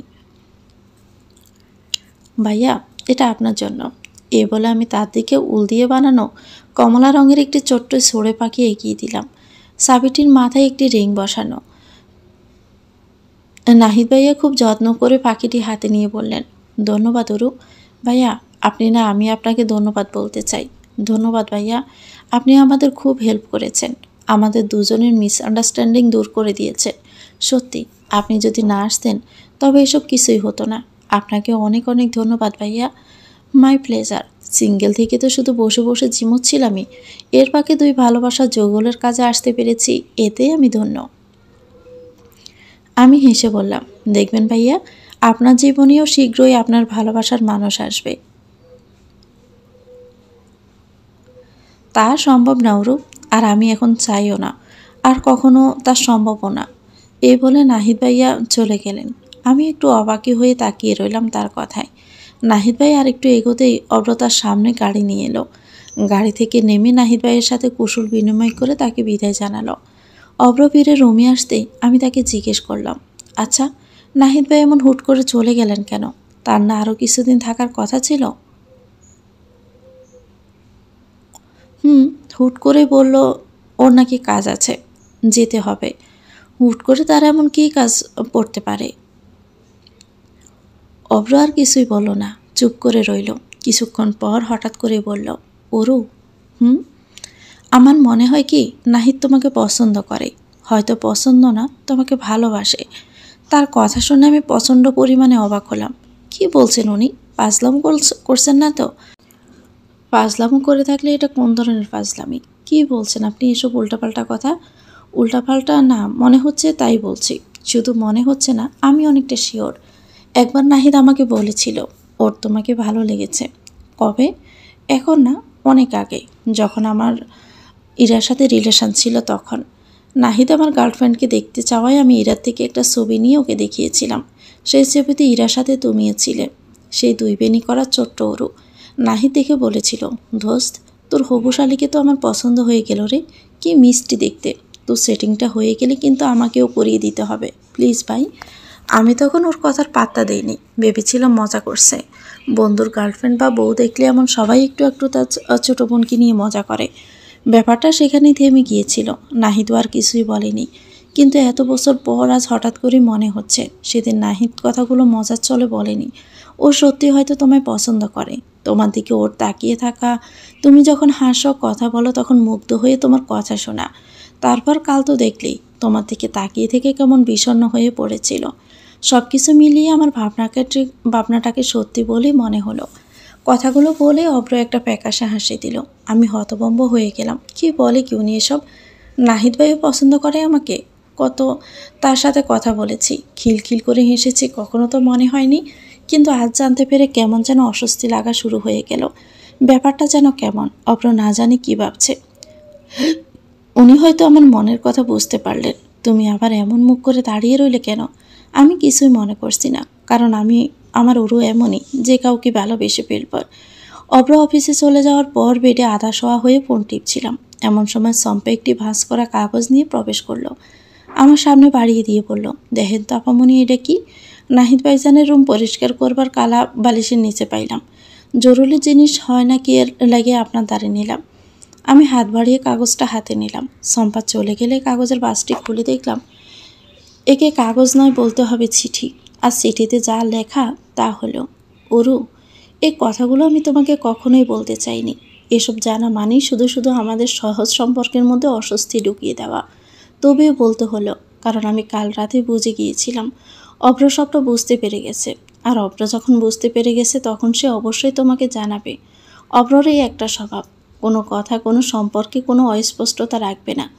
তার যা মনে হবে সব মানুষটির সামনে বলে দিবে। ওর এই স্বভাবটা আমার বিরক্ত লাগে, কারণ সম্পর্কে সহজতা বজায় রাখবার জন্য কখনো কখনো অস্পষ্টতাও প্রয়োজন হয়। পুরোটা সত্য সম্পর্ককে মাঝে মাঝে বিব্রতকর বানিয়ে দেয়। এই যেমন এখন তোমার মনে নিশ্চয় এক ধরনের অস্বস্তি এনে দিয়েছে। তাই ভাবলাম তুমি যেহেতু জানবে, তাই আফসার মতো না রেখে পুরো জানাই দরকার। তাই যাওয়ার আগে চিঠিটা নিয়ে বালিশের নিচে রেখে দিব। আমি জানি সম্পা সকালে এটা হাতে পেয়ে সর্বপ্রথম তোমাকে দেবে। হ্যাঁ, আমি তোমাকে পছন্দ করি। পছন্দে বললে ভুল হবে, ভালোবাসি। অপ্র যখন প্রথম আমাকে ইরার ছবি দেখিয়েছিল তখনই আমার নজর পড়েছিল পাশে থাকা তুই বেনি করার নিষ্পাপ মুখটির দিকে। মেয়েটির মনে না কোনো ধরনের প্যাঁচ আছে আর না কোনো ধরনের প্যাঁচ বুঝে। তোমার চেহারা যে এক ধরনের অদ্ভুত মায়া আছে তা তুমি কি জানো? আমার মনে হয় এতদিনে তোমার জানার কথা। এ মায়াই তো অব্রর ভগ্ন হৃদয়কে দ্বিতীয়বার ভালোবাসতে বাধ্য করলো। আমি তোমাকে ভালোবেসে ফেলেছিলাম ঠিকই, কিন্তু কখনো তোমাকে বলা হয়নি। ভেবেছিলাম অব্রর বিয়ের পর তোমাকে আত্মীয় রূপে কাছে পাবো, তখনই পরিচিত হয়ে বলবো। কিন্তু ভাগ্য হয়তো অন্য কিছু ছিল। আমার না বলা শুনে মনে করো না আমি বন্ধু সমান ভাইয়ের জন্য নিজের ভালোবাসা স্যাক্রিফাইস করেছি। এতটা মহৎ আমি নই। আমি এটা কেন করেছি জানো? কারণ আমি সাধারণ মানুষ, সাধারণভাবেই তোমায় ভালোবেসেছি। কিন্তু অব্র তোমাকে ভালোবাসে পাগলের মতো। তুমি একটি অসাধারণ মেয়ে, পাগলের মতো ভালোবাসাটা তুমি ডিজার্ভ করো। যেমন ধরো সেদিন কফি শপে মাসুদ যখন তোমাকে নিয়ে খারাপ কথা বলল, তখন কিন্তু আমারও ভীষণ রাগ হয়েছিল। মনে হয়েছিল ওই মাসুদকে নিচে পেলে ইচ্ছে মতো মারি, কিন্তু আমারটা ছিল ওই মনে করা পর্যন্ত। লোকলজ্জা আমাকে টেনে ধরেছে। অথচ দেখো অব্র কিন্তু অত কিছু ভাবেনি। ও ঠিকই চারপাশ সব কিছু বলে মাসুদকে মারতে তেড়ে এসেছিল। এটাই পার্থক্য আমার আর অব্রর ভালোবাসার। তোমাকে ভালোবাসি বলেই চাই তুমি ভালো থাকো। অব্র তীব্র ভালোবাসার চাদরে সবসময় নিশ্চিন্তে জড়িয়ে থাকো, সেখানে তুমি ভালো থাকবে। তোমার ভালোবাসার জন্য, ভালো থাকার জন্য একটু হলেও যদি কিছু করতে পারি তবে ধন্য হব। ভালো থেকো। এই যে পিচ্ছি ভাবি, এসব উল্টাপাল্টা কথাগুলো পড়ে কিন্তু মোটেও আবার দেখা হলে অস্বস্তি নিয়ে বসে থাকবেন না। অস্বস্তিটাকে দূরে ছুঁড়ে ফেলে দিবেন। তার আগে চিঠিটাকে টুকরো টুকরো করে ফেলে দিন তো। আমি চিঠিটা কুটি কুটি করে ছেড়ে নিচে ফেলে দিলাম। ব্যাপারটা আমার সামনে কখনো না আসলেও পারত, তবে এখন আর অস্বস্তিটা লাগছে না। নাহিদ ভাই এত সুন্দর করে এক্সপ্লেন করে দিলেন যে সব কিছু স্বাভাবিকই লাগছে। তিনি আমার কাছে নাহিদ ভাইয়া ছিলেন আর নাহিদ ভাইয়াই থাকবেন। বাস বান্দরবন জেলার মধ্যে প্রবেশ করতেই জানালা দিয়ে আমি মাথা গলিয়ে দূরে আবছা আকাশ ছোঁয়া পাহাড়গুলো দেখতে পেলাম। কুয়াশাচ্ছন্ন সবুজ পাহাড়গুলোকে আমার কাছে স্বপ্নপুরী মনে হতে লাগলো। এক ধরনের মিষ্টি হাওয়া আমার নাক মুখ ছুঁয়ে মনটাকে পুরপুর বানিয়ে দিল। বাতাসে যেন এক অন্য ধরনের স্নিগ্ধ সুবাস ভেসে বেড়াচ্ছে। নন এসি বাসের এই একটা মজা। তাই তো আমি অব্রকে বান্দরবনে যাওয়ার জন্য এসি বাস নিতে মানা করেছি। অব্র বলল, ওরো মাথা অত বের করো না, ভিতরে ঢোকাও। আমি না শুনলে উনি আবারও বললেন। এতে আমি একটু মুখ ফুলিয়ে সোজা হয়ে বসলাম। কাল সন্ধ্যাবেলা বাসে উঠেছি, আর এখন সকাল হয়ে এলো বলে ভোরের আবছা আলোতে সব কিছু কী যে সুন্দর লাগছে। আমি অব্রের দিকে তাকিয়ে বললাম, আচ্ছা বান্দরবনে কি শুধু বাসে করে আসা যায়? তাহলে দুলাভাই যে তখন বলল আমরা ট্রেনে যাব না প্লেনে যাব, সেটা তো দুলাভাই এমনি কথার কথাই বলেছে। তার কথার কোনো ঠিক আছে? তবে ট্রেনেও আসা যায়। এক্ষেত্রে ঢাকা থেকে চট্টগ্রাম পর্যন্ত ট্রেনে আসতে হবে, তারপর চট্টগ্রাম থেকে বাসে চড়ে বান্দরবান। এজন্য বাসে বান্দরবান আসাটা সব থেকে ভালো, ঝামেলাহীন, সরাসরি এসে পড়া যায়। আর কতক্ষণ লাগবে? এই তো এসে গেছি, আর কিছুক্ষণ। কখন যে নামবো? এক্সাইটমেন্টে কাল সারা রাত তো আমি ঘুমাতেই পারি নাই। তাই সারা রাত ঘুমাওনি? তাহলে আমার এই অবস্থা করলো কে? সে তার বাম কাঁধের হাতার ভেজা ক্ষুদ্র অংশ দেখিয়ে কথাটা বলল। আমি মুখ ঘুরিয়ে চোখ মুখ কুঁচকে বললাম, ইস কখনো না, আমি এসব করিনি। ঘুমের চোখে আমার মুখ থেকে লালা পড়ে না। তাহলে আমি করেছি? করতেও পারেন। আমাদের পাশের ওই চাচা একবার ঘাড় গড়িয়ে তোমার কাণ্ড দেখছিল, তাকে জিজ্ঞেস করি, ঠিক আছে? অব্র চাচা বলে ডাকবার জন্য উদ্যত হলে আমি তার হাত জোরে চিমটি কেটে থামালাম। অব্র হাসতে লাগলো আর বলল, থাক, আমি কিছু মনে করিনি। পিছিয়ে একটু একটু এমন করে। অব্র আবারও হাসতে লাগলো। আমার রাগে অপমানে গা জ্বলে গেল। আমি মুখ ঘুরিয়ে অন্যদিকে তাকিয়ে রইলাম। আর এদিকে ওনার হাসি যেন আজ না থামালে চুক্তিনামায় স্বাক্ষর করে রেখেছে। অবশেষে নানান হাসি, ঝগড়া, খুনসুটি, ক্লান্তির পর আমরা পৌঁছে গেলাম আমাদের গন্তব্যে। সব কিছু হঠাৎ স্বপ্ন স্বপ্ন লাগতে শুরু করলো। বাস থেকে নেমে বান্দরবনের মাটিতে পা রাখতেই আমার মনে হলো সত্যি আমি বান্দরবনে এসে গেছি। সেই সৌন্দর্য ভরপুর পাহাড়ি কন্যা বান্দরবনেই। বাস থেকে নেমে অব্র আমাদের ব্যাগপত্রগুলো নিয়ে সামনে এগোতে লাগলো। ব্যাগপত্র বলতে বেশি কিছু নেই, একটা ছোট্ট লাগেজ আর একটা হাতে করে নেওয়ার মতো ব্যাগ। আমরা এখন যাচ্ছি হোটেলে যাওয়ার জন্য গাড়ি রিজার্ভ করতে। আমি অব্রর পাশে পাশে হাসছি আর চোখ পিটপিট করে আশেপাশে দেখছি। এখনও ভ্রমণ স্পটগুলোতে যাইনি, অথচ আমার একসব দেখেই কি যে ভীষণ ভালো লাগছে। সেখানে গেলে যে কী করবো সেটাই ভেবে পাচ্ছি না। গাড়ি করে হোটেলের সামনে নামলাম। ড্রাইভার ছেলেটিকে অব্র দুটি বেশি টাকা দিয়ে ব্যাগপত্র পৌঁছে দিতে বলল। আমরা হেঁটে সামনে এগোতে লাগলাম। হঠাৎ একটি চিপচিপে গরনের সুন্দরী মেয়ে অব্রর সাথে পিছন থেকে ধাক্কা খেলো। ধাক্কা খাওয়ার পরপরই সরি সরি শব্দের জপজপ শুরু করে দিল। মেয়েটির পরনে হলুদ স্কার্টের ওপর নীল জামা, মাথায় গোলাপি রঙের গোল ক্যাপ, গায়ের রং বাড়ি পশা, আর একটু হলেই যেন বিদেশি টাইটেল ধারণ করে ফেলত। মেয়েটি একদম অব্রর কাঁধ বরাবর হোঁচট খেয়ে পড়েছে। আমার মেজাজটাই খারাপ হয়ে গেল। পুরো পৃথিবী জুড়ে মেয়েটি আর কোনো জায়গা পেল না, আমার বরের উপর এসে পড়তে হলো। আজ পর্যন্ত আমিও কিনা তার উপর এভাবে পড়ে যাইনি। বারবার মেয়েটি সরি বলায় অব্র বলল, ইটস ওকে, নো প্রবলেম। আমি মনে মনে বললাম, নো প্রবলেম মানে? আমার অনেক অনেক প্রবলেম আছে। মেয়েটি বলল, আসলে হুট করে পায়ে পায়ে বাড়ি খেলাম তো, তাই। তার উপর ব্যাগটাও এত ভারী। আচ্ছা, আপনি শাহাদাত আঙ্কেলের ছেলে মিস্টার অপর আহমেদ না? জি। আপনি কি আমাকে চেনেন? হ্যাঁ। আপনাকে বিজনেসের জগতে কে না চেনে? অল্প দিনে যে নাম কামিয়ে ফেলেছেন। টপ বিজনেসম্যানদের ছেলে মেয়ে যারাও বিজনেসে নাম কামিয়েছেন তাদের নিয়ে ম্যাগাজিনে একটা আর্টিকেল পড়েছিলাম। তার ফ্রন্ট পেজ কভারে চেনেন আপনি। বাংলাদেশের মোস্ট ইলিজেবল ব্যাচেলরদের একজন।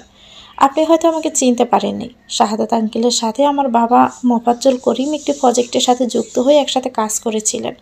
আমিও টুকটাক কন্ট্রিবিউট করেছি। সেখান থেকে আঙ্কেলকে আমি চিনি। ও, আপনি মোফাজ্জল আঙ্কেলের মেয়ে? আঙ্কেলকে তো আমিও চিনি। তা আপনি এখানে ট্যুরে এসেছেন? হ্যাঁ, একাই চলে এলাম ঘুরতে। ঘুরতে আমার ভীষণ পছন্দ করি, কিন্তু কখনো সময় করা হয় না, তাই এবার ঝটপট প্ল্যান করে চলে আসলাম। আপনাকে আমার নামটাই তো বলা হলো না। হাই, আমি সাবিহা। এই বলে মেয়েটি হাত বাড়িয়ে দিল। অব্র হাত মিলিয়ে বলল, নাইস নেম। মেয়েটা যেভাবে হেসে হেসে অব্রর সাথে কথা বলছিল তাতেই আমার জাস্ট অসহ্য লাগছিল। আর অব্র আছে, আরও এত হেসে কথা বলার কি আছে? আর এখন তাদের হ্যান্ডশেক করা দেখে আমার মনে হলো কেউ আমার সারা শরীরে যেন এক কৌটা মরিচের গুঁড়া ঢেলে দিয়েছে। এই অতিরিক্ত সুন্দর মেয়েগুলোর আমার বরের সাথে এসে এত কথা বলতে হবে কেন? আবারও অব্র এখন কি বলল? Nice name? এমন একেবারে নাইস নেম হলো? কই, আমার নাম শুরুতে একবারও কখনো বলেনি নাইস নেম। দুজনে কথায় কথায় এত মিতে উঠেছে যে তাদের মধ্যে অরু নামের তৃতীয় একজন প্রাণীও আছে তা হয়তো তারা ভুলেই গেছে। আমি অব্রকে পিছন থেকে খোঁচা দিয়ে পিস করে বললাম, যাবেন না?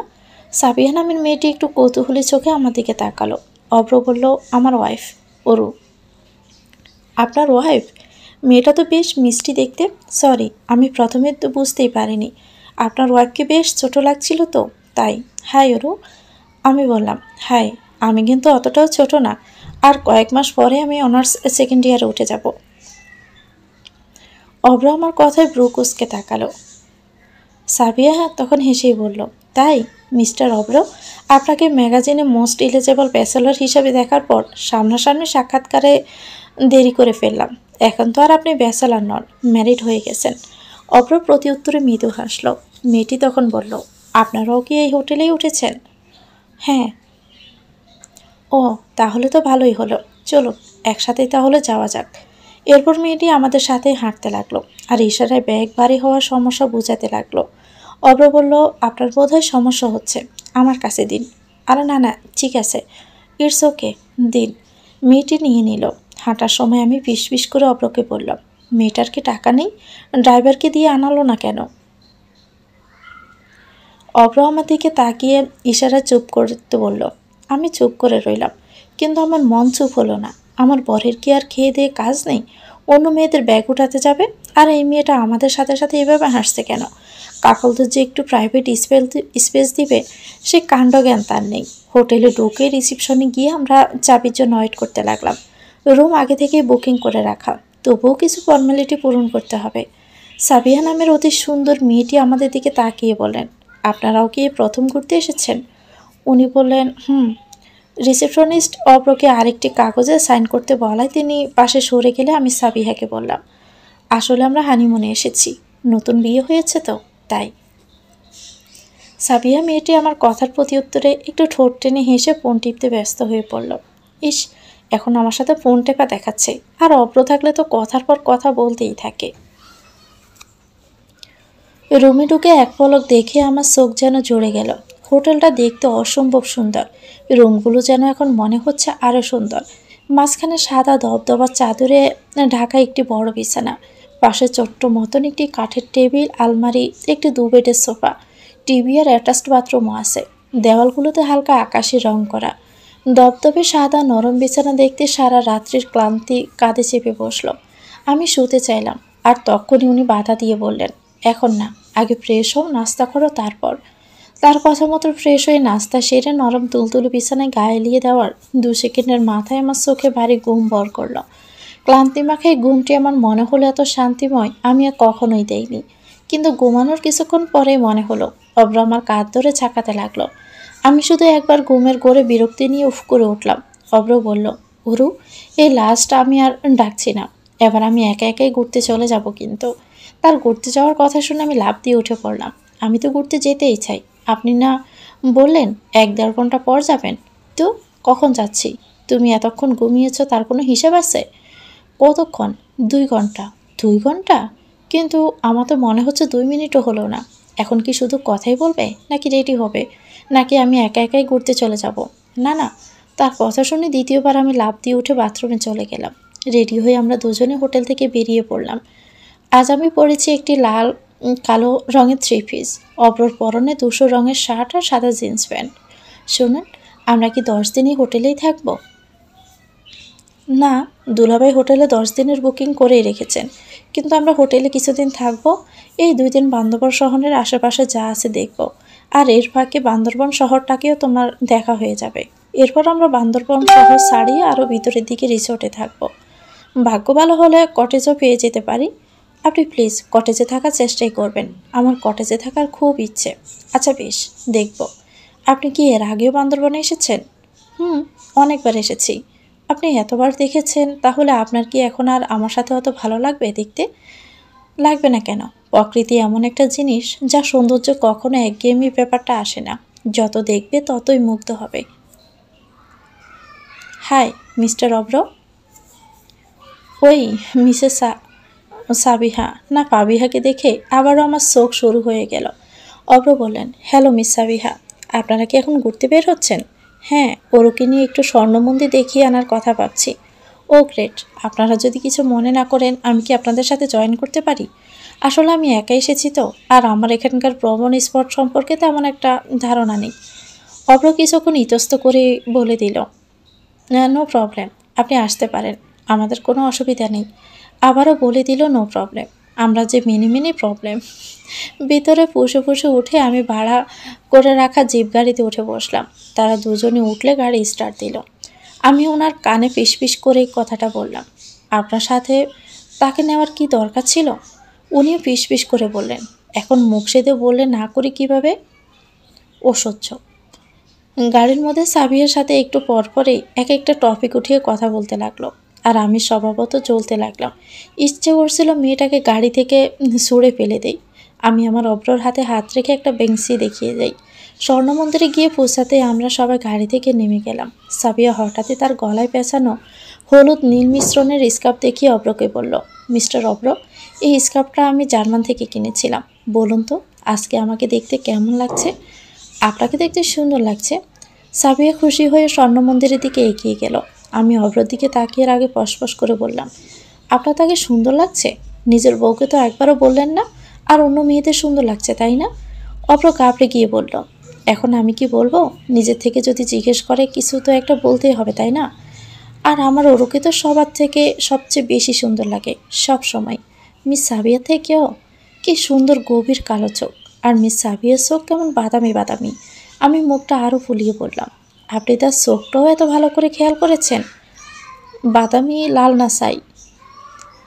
কথাটা বলে আমি রাগে গজগজ করতে সামনে হেঁটে গেলাম। আর অব্রর মুখটা হয়ে গেছে দেখার মতো। মেয়েদের মন বোঝার মতো কঠিন ব্যাপারে প্রচেষ্টা চালিয়ে সে এখন বিপর্যস্ত। বেচারা সত্যি বুঝতে পারছে না বউয়ের প্রশংসা করাতেও কি তার ভুল হয়ে গেল নাকি।